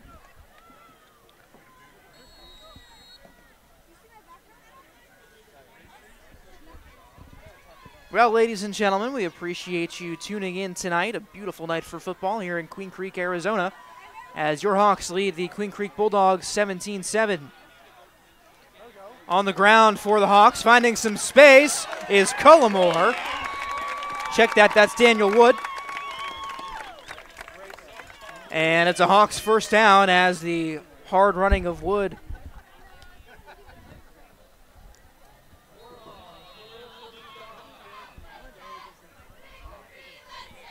First down and 10 from the 36.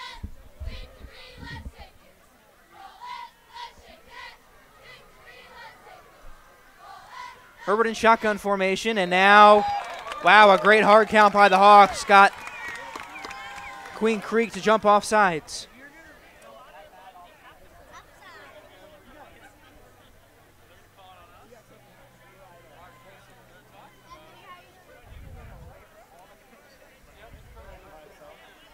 An encroachment penalty on Queen Creek, a 5-yard penalty.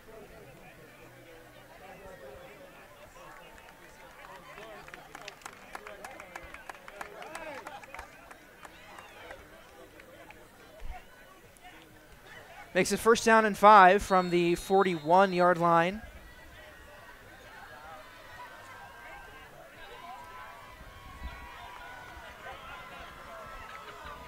Wood again lined up in the backfield.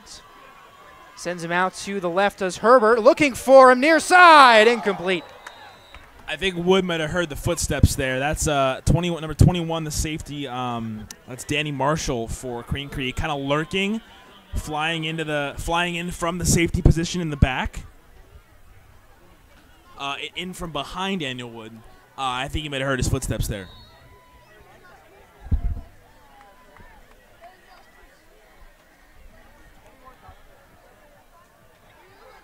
7 minutes, 37 seconds as Herbert takes the snap, keeps it for himself, dives forward. And might have just gotten back to the line of scrimmage. Triple option look there? Yeah, I think something like that. They've been running a couple things where they bring him in motion and kind of fake it to both him and the traditional tailback. Hasn't been that successful. I don't know. Well, 3rd down and 4, so a gain of 1 on the play by the rush by Caleb Herbert, excuse me.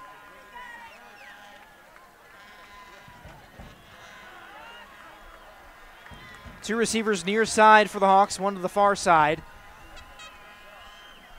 Cullimore in the backfield, and it goes far side, complete! And streaking down the sideline is the Highland receiver into the end zone. Touchdown, Hawks! Number 13, Noah Burdick.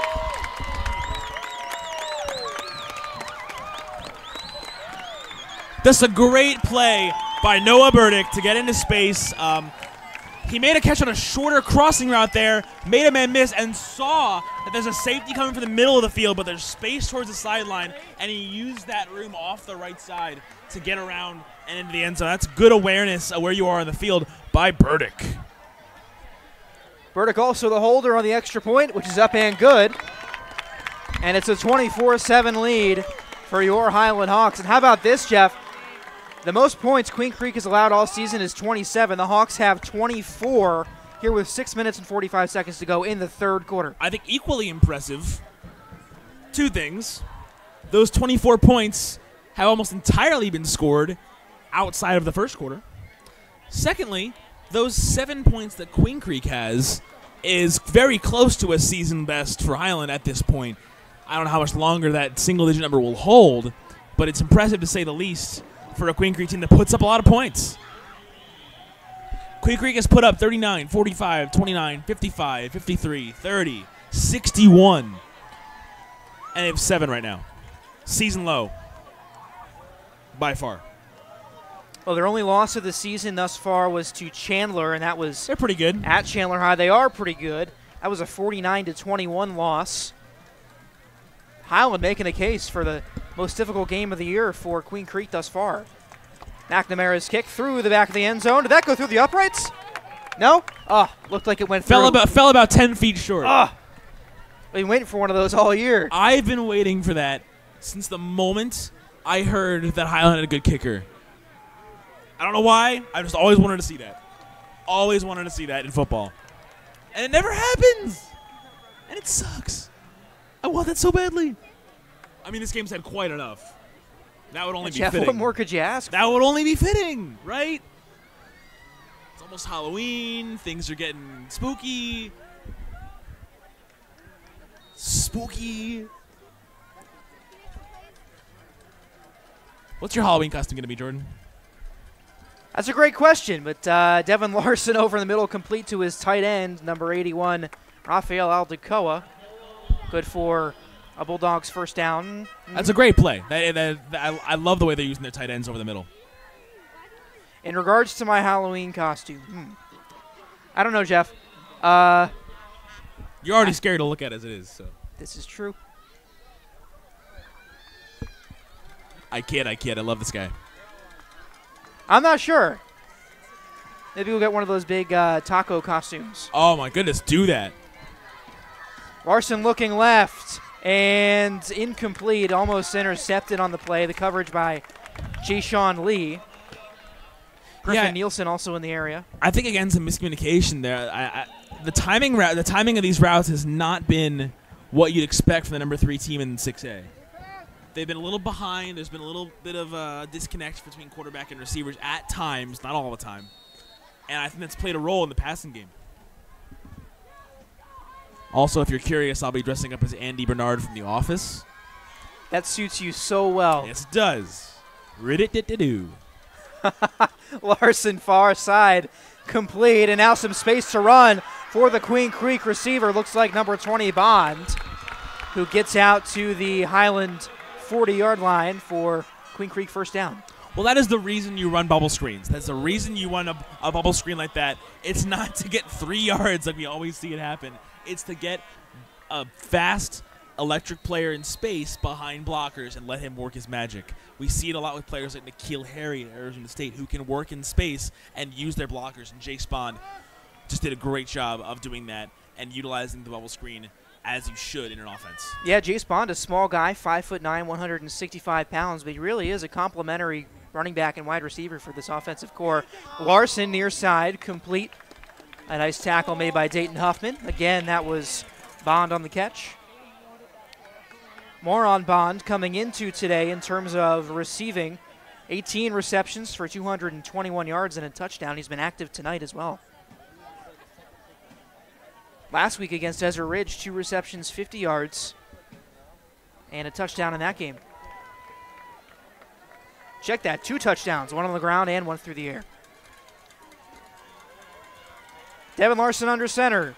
3-step drop looking to his left and complete to Aldecoa, who's got some space to the outside, gets out of bounds after gaining another first down for the Bulldogs. Yeah, getting back to your point about Jay Spahn, last week against Desert Ridge, he touched the ball 6 times, amassed 118 yards and scored twice. I think what we just saw on that bubble screen, I'd have to imagine based on those numbers, is really how they like to use him. I mean, for goodness sake, he's averaging over 10 yards a carry on the season. I think they like to use him on those plays, if I'm not mistaken. Another thing Queen Creek apparently likes to do is keep Larson under center, which is interesting for a 6'5" guy. And now he's got time looking to the far side. Incomplete. Had a man. It looked like Jet Coaster. Yep. Yeah, Jet Coaster getting out in there in space. Kind of got a step inside the safety, which looks like it was number 37, Jackson Wolf. Good coverage by him, but he gave a little bit of a cushion, and the receiver used that, but an overthrow by Larson kind of negates that. So, again, just not on the same page with these receivers. That had the potential to be the exact play Queen Creek would need to get back in this game. Sure did, and the Highland Hawks caught a big break there. Good coverage by the defense, and Larson on the inaccurate throw, again under center, 5-step drop. Now is pressured and gets out of the pocket, rolling to his left, trying to find some space to run, and a tackle made far side by Daniel Wood. Yeah, again, I have to say how impressed I am with his ability to stay on his feet in the pocket under pressure. I mean, credit to Daniel Wood, made a great tackle there in space to keep that play from breaking. But again, I'm so impressed with the pocket presence of both of these quarterbacks.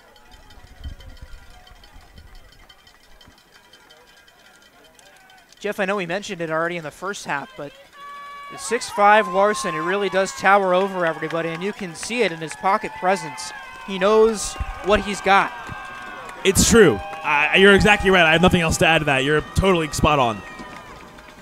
Larson in shotgun this time, has to roll to his right. Looking over the middle, intercepted! Intercepted by Connor Collimore, who shifts to the other side of the field, trying to find some space up the middle. Still on his feet, and is finally going to be taken down after a monster effort across the 45-yard line of the Hawks. I have to be honest with you, Jordan, watching that play from our angle, it almost looked like Connor Collimore was the intended receiver. And the reason for that is because he was shadowing the route perfectly, crossing over the middle of the field, and staying just out of the view of the quarterback and stepping in front of that route at the last second to make that play.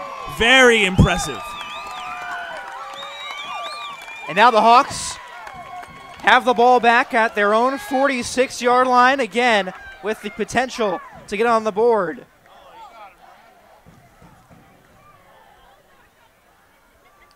And there Herbert wanted an illegal, I think. I don't think he wanted some kind of neutral zone fraction, right. I don't think they committed one.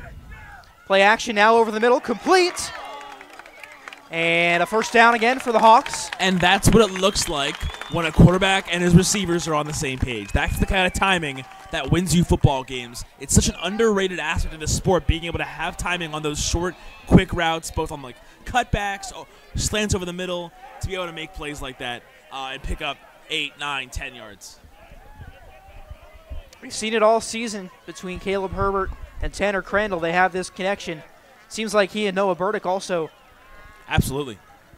Play action. Oh, just kidding. Up the middle. And Cullimore dives forward for a gain of a couple. Man, the Hawks have been really deceptive on that play action, at least to me. For you, at least, yeah. Maybe not for the Bulldogs defense, but Caleb Herbert's faked me out a couple times. Yeah, he's very good with that read option. I have to give him credit for that. Crandall and Burdick lined up near side here. Looks like Cody Zimmerman far side. And Herbert looking near side to Crandall. Incomplete after a big hit by number 21. It's Danny Marshall, the cornerback. And yeah, that's an impressive play by Danny Marshall to play to the sideline and knock that ball out. And there's a flag on the field, apparently. Penalty marker down, I believe, as well. Could be a hold, which would be a backbreaking penalty at this point in the drive. Certainly, especially on third down.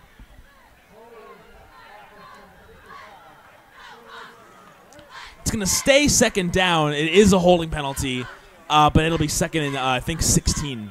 Penalty on number 55, Colton Allen, the offensive tackle.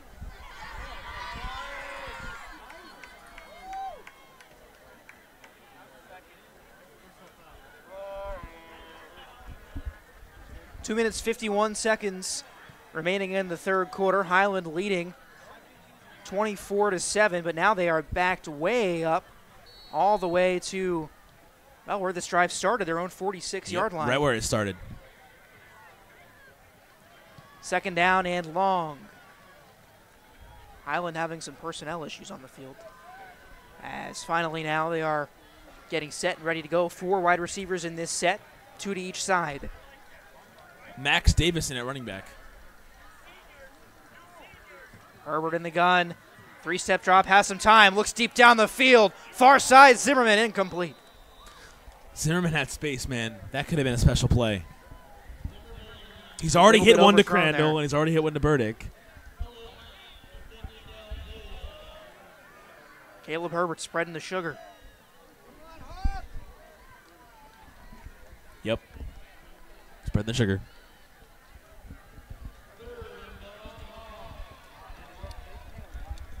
Third down and 21 reads the scoreboard. 2 minutes, 45 seconds to go in the third. The Hawks with a 24-7 lead. Third and 21 here after the penalty. Herbert, 3-step drop, looking over the middle, complete to his tight end. That's Kyle Hester. Hester won't have enough for the first down, but he stays on his feet. Now forward progress stopped. We're looking at a potential 55 or so yarder. Is that Austin McNamara range to you? That's a great question. That's that distance I feel like for any kicker. Caleb Herbert wants to go for it, it looks like. Sorry, I don't mean to interrupt you, but it looks like they want to go for this play. Well, you know what you might see here as it's about 4th down and 6. Possibly a hard count here. Just try to an offside penalty wouldn't get you a first down, Bulldogs. so I don't know. It might make it closer for a 4th down attempt, though. Or for a field goal. Right. Now, Highland's offense going to stay out on the field. They call Zimmerman in motion. And looks like the hard count is exactly what Herbert is going to try to do, is now he calls an audible at his line. And a timeout taken by Brock Farrell and the Hawks offense. I think that's the right call.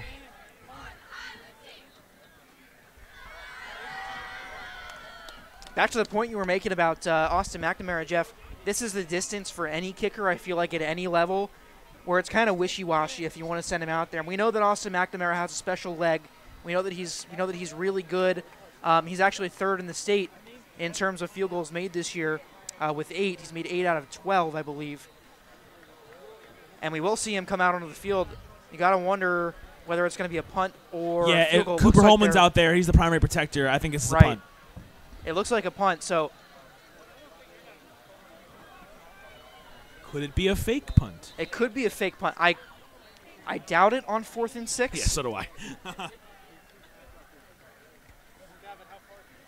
And with McNamara's ability to put the football where he wants to put it, I really think that I think that they're going to punt it away here. McNamara will punt from his own 47-yard line as Highland sets up to protect McNamara. 2 men back to receive for Highland. Excuse me, for Queen Creek. It's a high punt, end over end. And it bounces inside the 5 and down short of the goal line, it looks like at the 2. Looks like about the 2, you're right. That's a great punt and great punt coverage by the special teamers.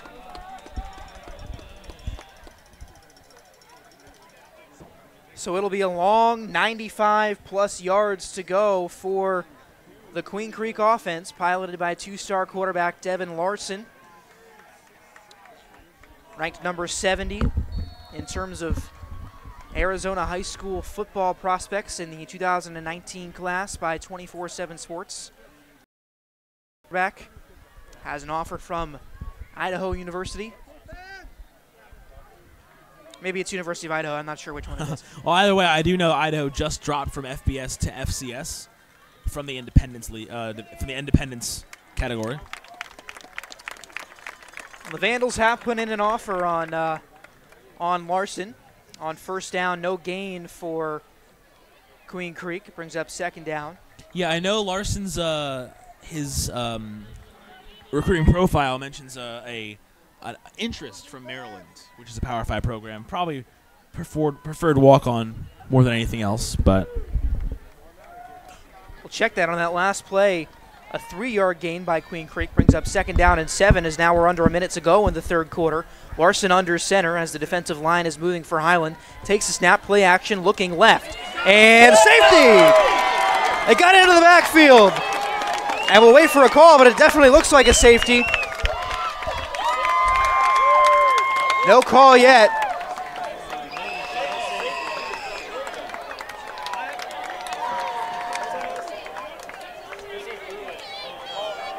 Well, now we're hearing no safety. Looks like it was thrown incomplete. That's my assessment.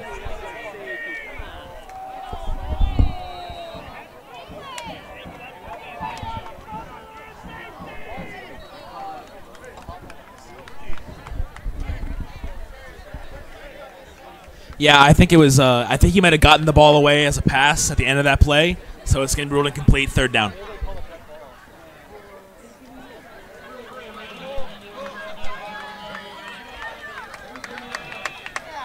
So third down and 7 from the 5. Apologies for getting prematurely excited there, folks, but a big play by the Highland defense. 3rd and 7. And now a safety as the running back goes through the back of the end zone. I think they're going to give him forward progress. Goodness gracious, what's going on? I think forward progress.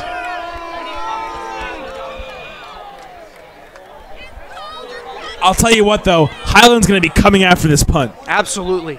I think you have to. We've seen the special teams unit do special things. No pun intended there. Boo. On the punt coverage. Connor Cullimore, however, is going to be set up very shallow at the Bulldogs' 40-yard line, and they'll be kicking it from the back of their end zone. The punt gets away, and Cullimore fields it at about the 37 and is tackled at around the 34. Well, 35 seconds left in the third. This is Highland's chance to put this game away. I think they will. I think Highland's got a chance to put this ball in the end zone, kill a little bit of clock, and enter probably the last 10 minutes or so of this game up by 24, which that's big. Yeah, I was just going to say, Jeff, I think it's incredible that Highland has put themselves in this position against the number 3 team in the state who, by the way, 2 weeks ago, are coming off a big win at Desert Ridge. They beat them 39-14. Desert Ridge, by the way, ranked number 14 in the state. And this team beat Mountain Point on the road, yes, which beat Highland. Right.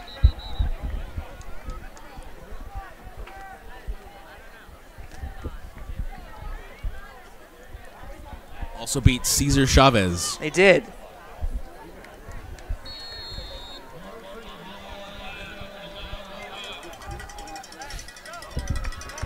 So about a 5-yard gain, and now Caleb Herbert trying to rile up the away crowd here on the Highland sideline. The 4s are in the air. And now time will expire on the third quarter. A 24-7 lead for your Highland Hawks here in Queen Creek, Arizona. And this game has had everything. It's been quite remarkable, as you can hear the fans behind us getting rowdy, getting ready for this fourth quarter of play.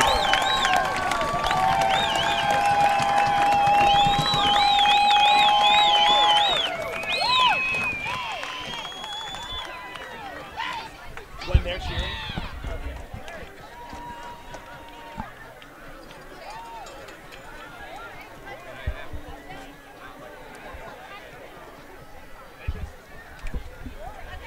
Well, like I just said, Jordan, this is really Highland's chance to put this game away and go up 31-7 potentially. When this game was 7-3, I didn't see a way they were putting up 20, let alone 30.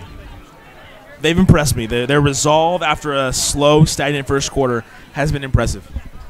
They've certainly got a chance to make one of the biggest statements of the season. Their second Friday Night Fever game. And if the Hawks can come away with a win, it'll be monumental, especially for those playoff rankings. I have almost no doubt in my mind that Highland moves into the top 3 with a win here tonight. At least the top 4. Now, I'm not positive. Do these rankings take into account margins of victory, or is it literally just win-loss record and straight up schedule? I believe, if I'm not mistaken, it is a committee that takes into account almost everything that goes on, as Cullimore gained some yardage on 2nd down and 5. Looks like he got across the first down marker by a couple of yards for a first down, which moves the chains for Highland. But going back to the committee, I have no doubt in my mind that the voters from AZ Preps will put this team at least, as you said, Jeff, in the top 4. Yeah, and then top 4, that cutoff, that's what gets you home field in both the first and second round of the playoffs. That's what Highland did not have last year, as I believe the 8th seed. And it proved to be huge. They won that first home playoff game against Desert Mountain, some of you may remember, and then went to Mountain Point and were beat there. Blasted, if I'm not mistaken. Yeah, they didn't play very well. As Cullimore up the middle, into the end zone, touchdown Hawks. Ladies and gentlemen, Jordan just did a little bit of a dance here up in the stands. It's been a fun one, and it's showing both on the field, in the stands, and here in our quasi-broadcast booth. It was a good call, Jeff. I was excited about the call. Jordan, all of your calls are good calls. Oh, thank you. Almost all of them. Almost all of them. The punt earlier was not your greatest, yeah. But the touchdown call was good. Bella is agreeing with me about everything I just said. The extra point is up and good, and Highland, all of a sudden, with a 30-7 lead over the number 3 team in the state in Queen Creek. Make that 31 after the PAT. That's correct, 31-7. Apologies. 11:25 to go. Comeback seems highly unlikely. Knock on wood, or whatever this table's made out of. I don't think it's wood, but it'll work. Not sure any jinxes will be necessary here. Well, Queen Creek, who looks pretty deflated over there on the opposing sideline, this is their first year in 6A, so it's been an impressive season for them, putting up a 7-1 record thus far. Last year, they were the number 5 seed in the 5A playoffs. They went 9-1 on the year. They were defeated in the second round of the playoffs by Notre Dame Prep. It was a close one, too, in round 2 by a score of 34-31. They did beat Mountain View 48-20 in the first round, but Jeff, I think this is a good team, and I think they've got a good future if they can keep this winning culture ahead of them here at Queen Creek. Yeah, I mean, absolutely. I think anytime you're a number 3 team in any classification, that's impressive. And a second loss of the season after being number 3, you're still going to be a playoff team. Even if you lose out, the number 3 team does not fall out to the top 16. You made the playoffs in your first year in 6A. That's impressive. I have no doubt in my mind that this program has a bright future ahead of it. Barring any big meltdowns for Queen Creek, they will likely be a playoff team. Next week, they've got Desert Vista. That's a good game. If I'm not mistaken, That one's in Awatuki on the road. Highland next week, back at home for the regular season finale. That'll be against the Desert Ridge Jaguars.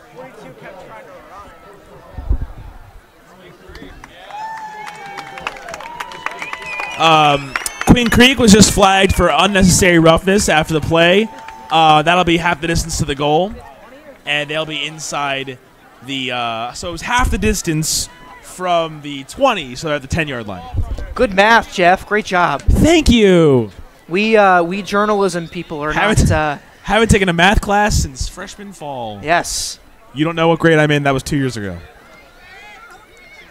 We journalism folk are not again math 2 years ago. Yes, not great at math. As Larson completes over the middle. Speak that for time yourself. to number 6, Jared Gillies. Bella's great at math. Would you consider? Okay, maybe. Bella's shaking her head. Bella says she's not good at math. Jeff, Bella's great at everything, Jordan. I know you and I are both not. She says true. Highly proficient, but not math. In the math. Jordan, again, I have to say, speak for yourself on that one. Really? Yes. You think you're a good math student? Would you like me to quantify that for you? Because I'd rather not. I'd rather watch football. That's a good call, and on that play, Devin Larson sacked in the backfield. Another good stop by the Highland defense.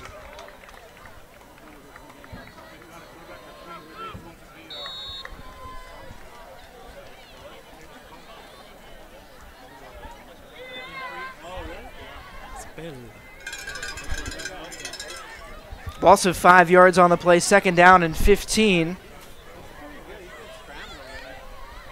Can't believe we just went off on a math tangent. Goodness gracious. I'll do it again. No regrets. I had fun. Good time.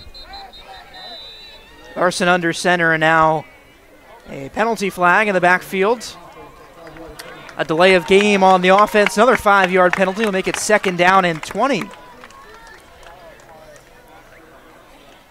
And at this point, Jeff, it looks like Queen Creek is either out of energy or out of motivation. It's probably a little bit of the former. I don't think the football team's ever not motivated, but I don't know how much energy. And it's not just like being tired out, but there is an aspect of it where you get that energy taken away from you, and when you've struggled to capitalize for the last 3 quarters of football. It's just a statement of fact. Incomplete pass there. Jay-Sean Lee on the coverage for your Hawks. Turns into 3rd down and 20 now from the 14-yard line.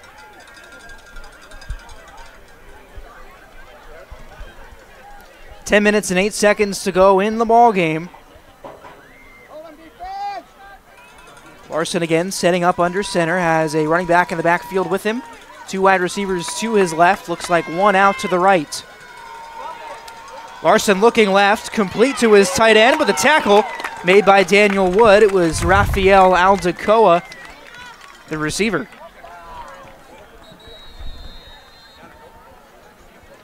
And now an official timeout on the field. Yeah, I think Larson got lit up at the end of that play. Several trainers coming out to look at him.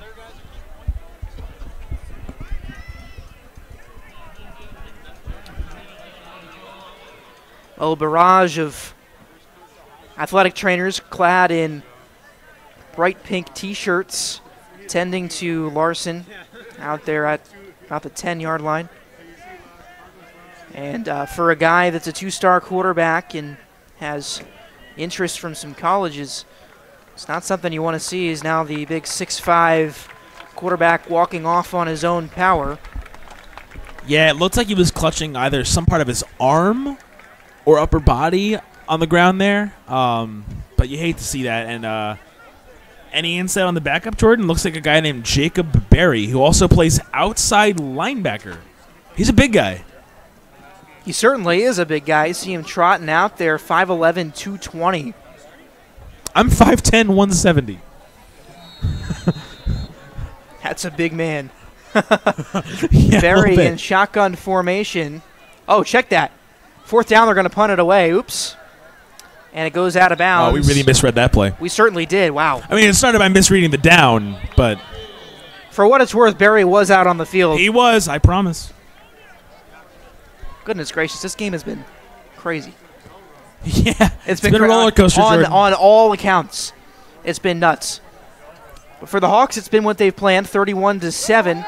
They lead here in the fourth with 9 minutes and 56 seconds to go, and they'll get the ball in their own territory after the punt by Queen Creek. This is where you feed your running backs, let them grind the clock.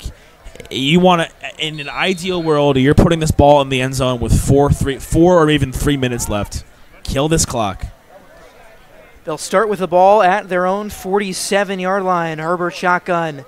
The hand to Dayton Huffman, who dives into the pile for a gain of about 3 or 4 yards on the play. 4 yards is exactly what you want. You want to get 4 or 5 yards on first, another 3 or 4 on second, pick it up on third down, rinse and repeat, kill some clock. That's how you play this fourth quarter if you're Highland. At least that would be my philosophy, up 31-7. A little bit of Hey Baby coming from the Queen Creek band. That was my band's anthem at the end of our football games. Usually it was only one. We'd play that.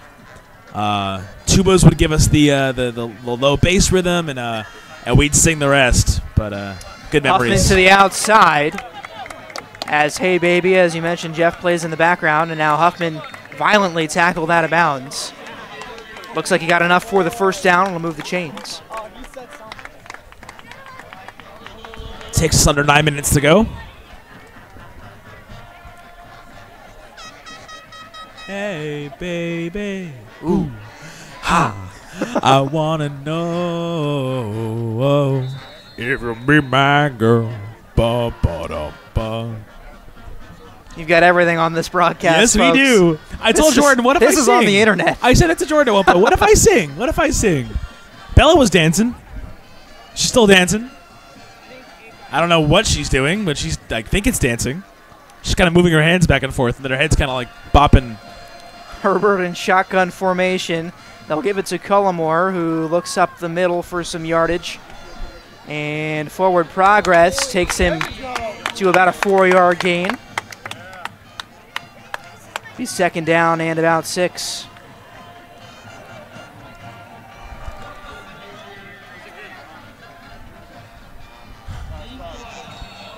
Highland bringing in subs, letting that clock tick away, down to under 8 minutes now. Yeah, Huffman, Zimmerman, and Crandall all out of the game on the sideline, at least for this play. Max Davis. Is that Cord Chrisman out there? 22? Playing the up back? Yes, it is. Interesting.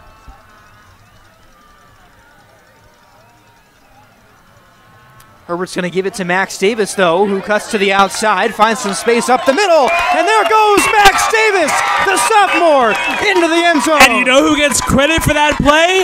Cord Chrisman, because he gave the greatest lead block I've seen tonight by any fullback, up man, you name it. That was a great block he laid on the outside linebacker to create a seam that Max Davis then took up the hash and into the end zone. Great blocking by the guy we usually see as a safety.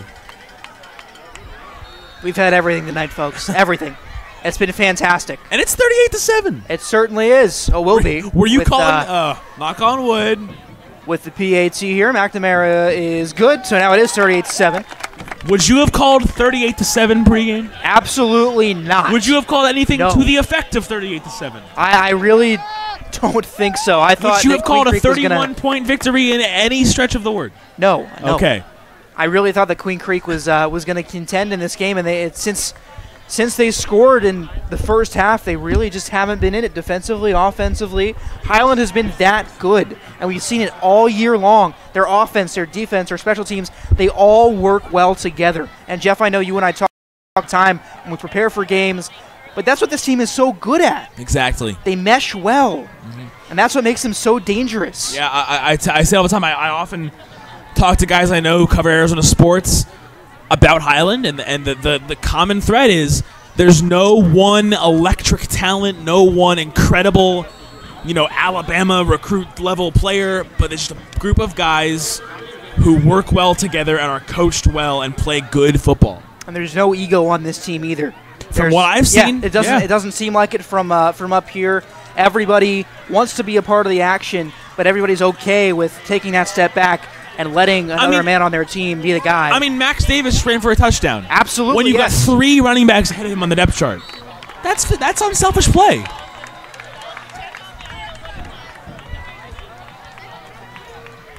.7:28 left in this. What could now be called a blowout? Yeah, I really do think that this has turned into quite the rout. And it's been fantastic to watch, especially as somebody who roots for Highland.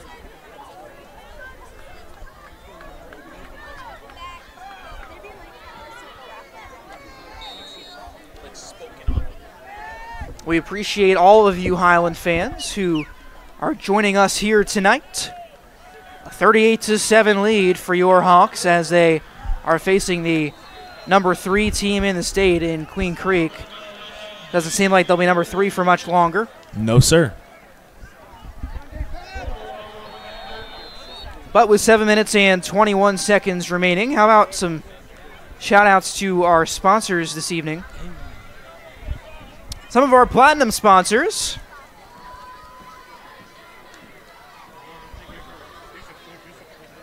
Thank you to our platinum sponsor, Greg Allen and Allen Family Medicine, for your support when it comes to your family's health. Allen Family Medicine is there for you. Allen Family Medicine. Thank you to our platinum sponsor, Alicia Holman and UCI Realty, for your support.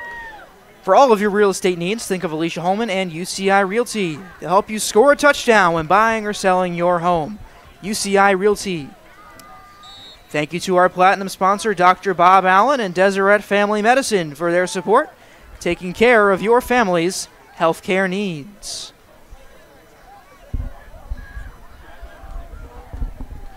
To update now, it's 2nd and 12 at the 35, under 6.5 to go for the fourth quarter. And now a pass completed over the middle to the running back, Dylan Borgia. Oh, check that, number 6, Jared Gillies. Good for a Bulldogs first down.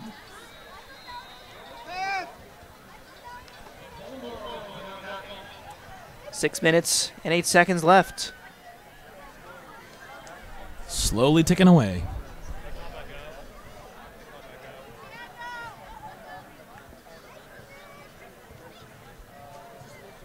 On the ground to the tailback, number 33, Dason Coleman.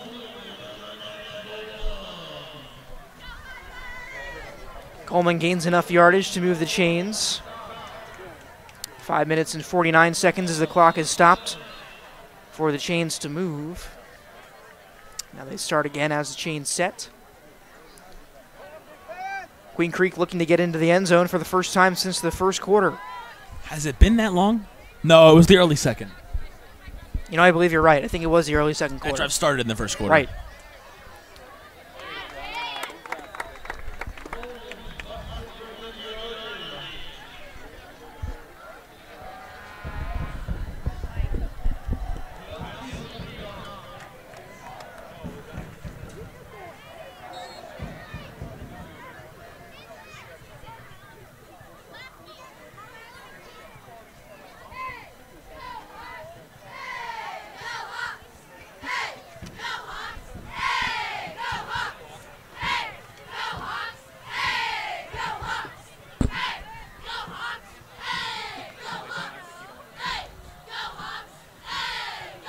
Looking left, or excuse me, right, and completing the pass is number 10, Trey Reynolds, the emergency quarterback. Connor Colborn just came up with the football. I don't know if there was actually a fumble on that play or not. That looks like it's going to be a first down.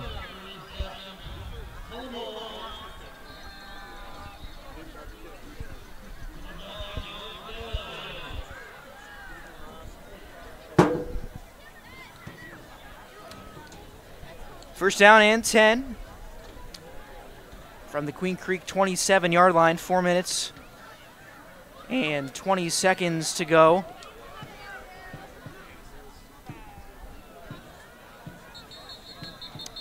As now a timeout taken by Queen Creek. 4 minutes, 15 seconds.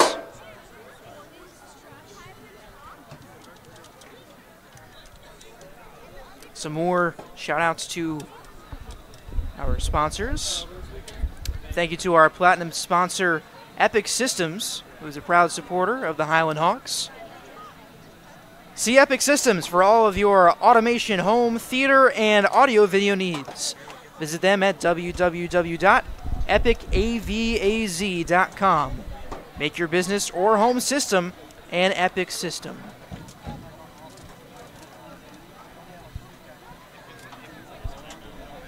And lastly, thank you to the following restaurants for feeding our varsity players every Friday night. BJ's Brewhouse, Venetia's Pizza, Raising Cane's, Oregano's, Texas Roadhouse, Salerno's Native Grill, Rosati's Pizza, and Rudy's Barbecue. Some tasty sponsors right there. They are very tasty.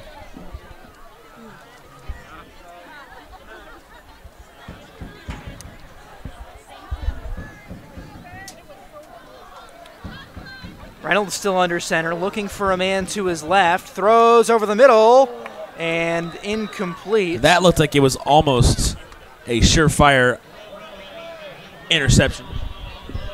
Yeah, it looked like Jay Sean Lee was coming across the field and was going to pick that off there. It also looked like, I think, Hunter Cashbrick.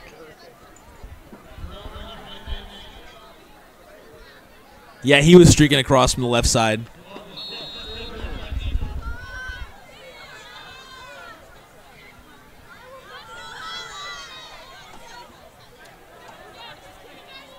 They keep it on the ground, and it's number 33, Dason Coleman again.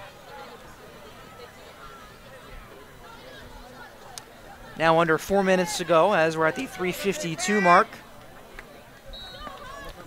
Jeff, if you're Queen Creek and you're coming off a loss, or what's eventually going to end up as a loss like this, going into a big week next week against Desert Vista, with that being a very big game in terms of playoff seeding implications, what do you do if you're head coach Travis Sherman? You have to have really bad short-term memory. You have to forget this. This is an outlier. I mean, you look at the last 8 weeks of football, including tonight. This is a major outlier. You put up 7 points. You never do that. Remind your kids they're great. They've had a great season. They're very talented. They've been able to hang with everybody and pretty much handle everybody they've played.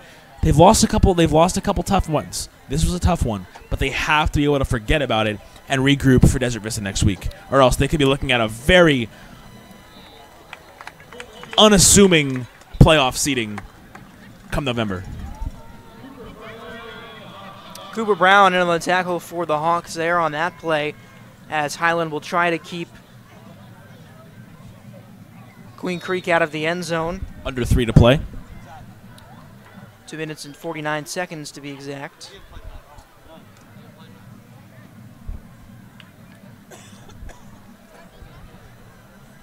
We've just received some great news by way of some sports apps.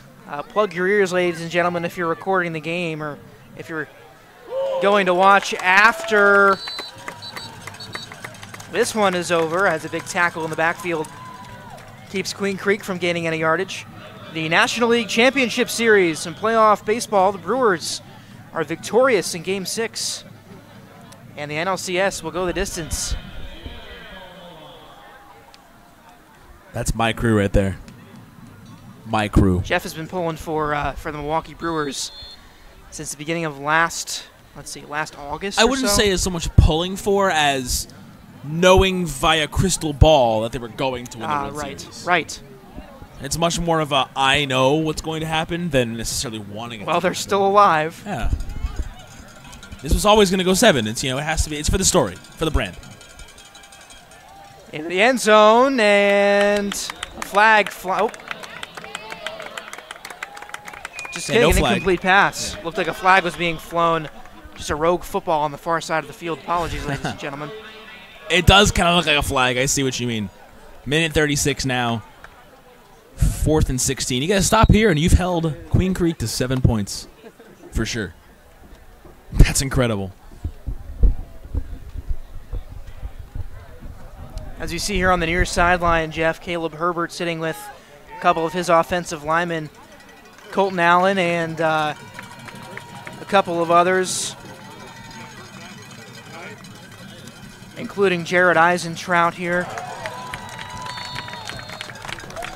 As a big stop on 4th down, and that'll pretty much do it. That's it. Wow. 38-7 will end up being your final score, barring anything really weird here. Which, with a minute and 32 seconds left. That phrase, anything really weird, is not out of the question in this game. You're right. After everything we've seen.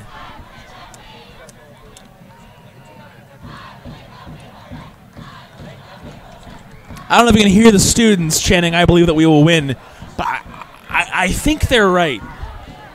Don't you? Well, a 38-7 margin with a minute and 32 seconds certainly spells victory for that team with 38. And Jeff, that team with 38 is the Highland Hawks.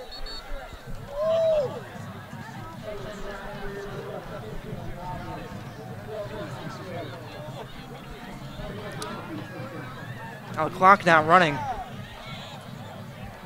Oh, it's penalty flag down.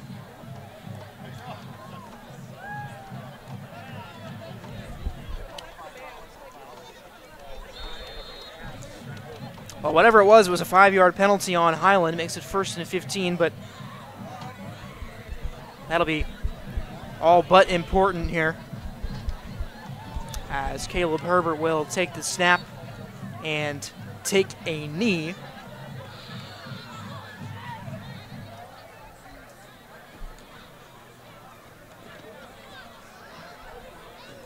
With that, the clock will bleed under a minute and 20 seconds. Seems like this 4th quarter has dragged on for ages.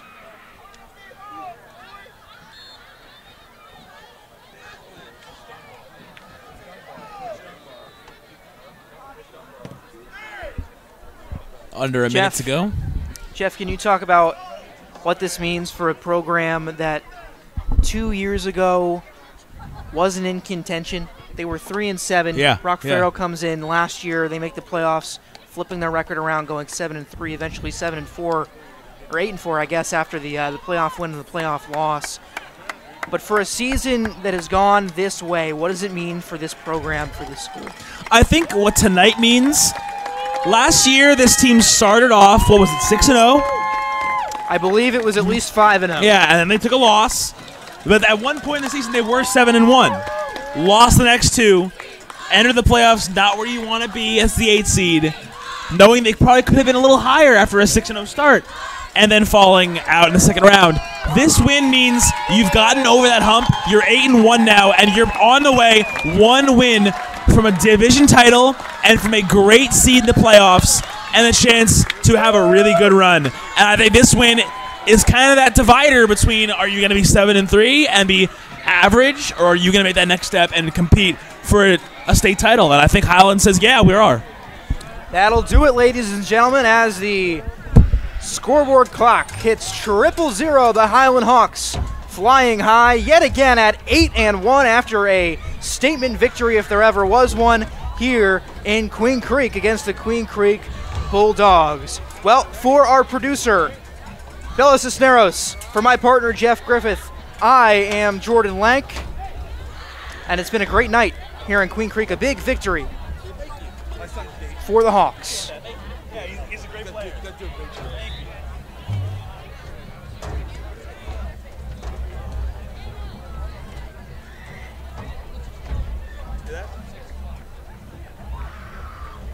As you see the Hawks trotting off the field here after a victory, taking to their post-game huddle.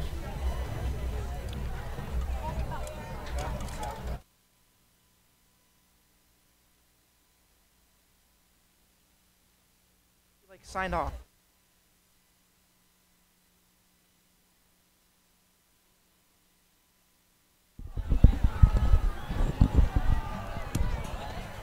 As you see there on your screen, the Hawks posing for their post-game moment, I believe, with Friday Night Lights, or Friday Night Fever, excuse me. 12 News, Teresa Trudick is down there. Teresa Turdick, sorry. It's Tressa Tudrick. I'm so bad with names. I apologize. I hope this never gets to Tressa. As someone who covers Arizona State sports alongside Tressa, I can tell you how many times I've heard Tressa Tudrick, 12 Sports, here at these Friday Night Lights. You hear it enough, you get used to it. Always fun to watch these celebrations of these Game of the Weeks that she's able to do with these players. As you see Brock Farrell there in the middle, and there is Tressa getting in there with the squad. And it's always fun to watch 12 News' coverage of these Friday Night Lights games because the players, fresh off the win, they are so excited. And it's so much fun as you see the big camera crew in there. It's good stuff. It's great stuff. And you'll love to see the guys happy and getting the attention they deserve because this Highland Hawks team really last year flew under the radar. No pun intended again. Flew. They really didn't go noticed. And yeah. This year, I think they're really receiving the attention that they deserve from a statewide standpoint. Absolutely, and I think this is a prime example, and this is the perfect time to do it. This is the time you've proven now you're 8-1, you're legit, you're better than where you last. You're officially better than you were last year. Excuse me. You're on a big stage, on the road, make a statement, have some fun. I mean, enjoy this. Like, the one thing I think we take high school sports so seriously that we forget sometimes these are just high school kids. And when I was a high school kid, I marched in marching band. After a show, I didn't want to be thinking, all right, on to the next one. I wanted to enjoy that. That was so much fun. And this is great for these kids to be able to enjoy a big win on the road, a statement, and celebrate, on the bright lights of 12 Sports' coverage of Friday Night Fever, as they call it. Always just a really fun, lighthearted, exciting way to cover the best and the best of high school football. I'd love to see a little bit more of it with basketball as a basketball fan myself, but it would be fun. I mean, I think what they do with football, really highlighting these great teams around the valley, is a great thing, not only for the players themselves or for the school and for the program.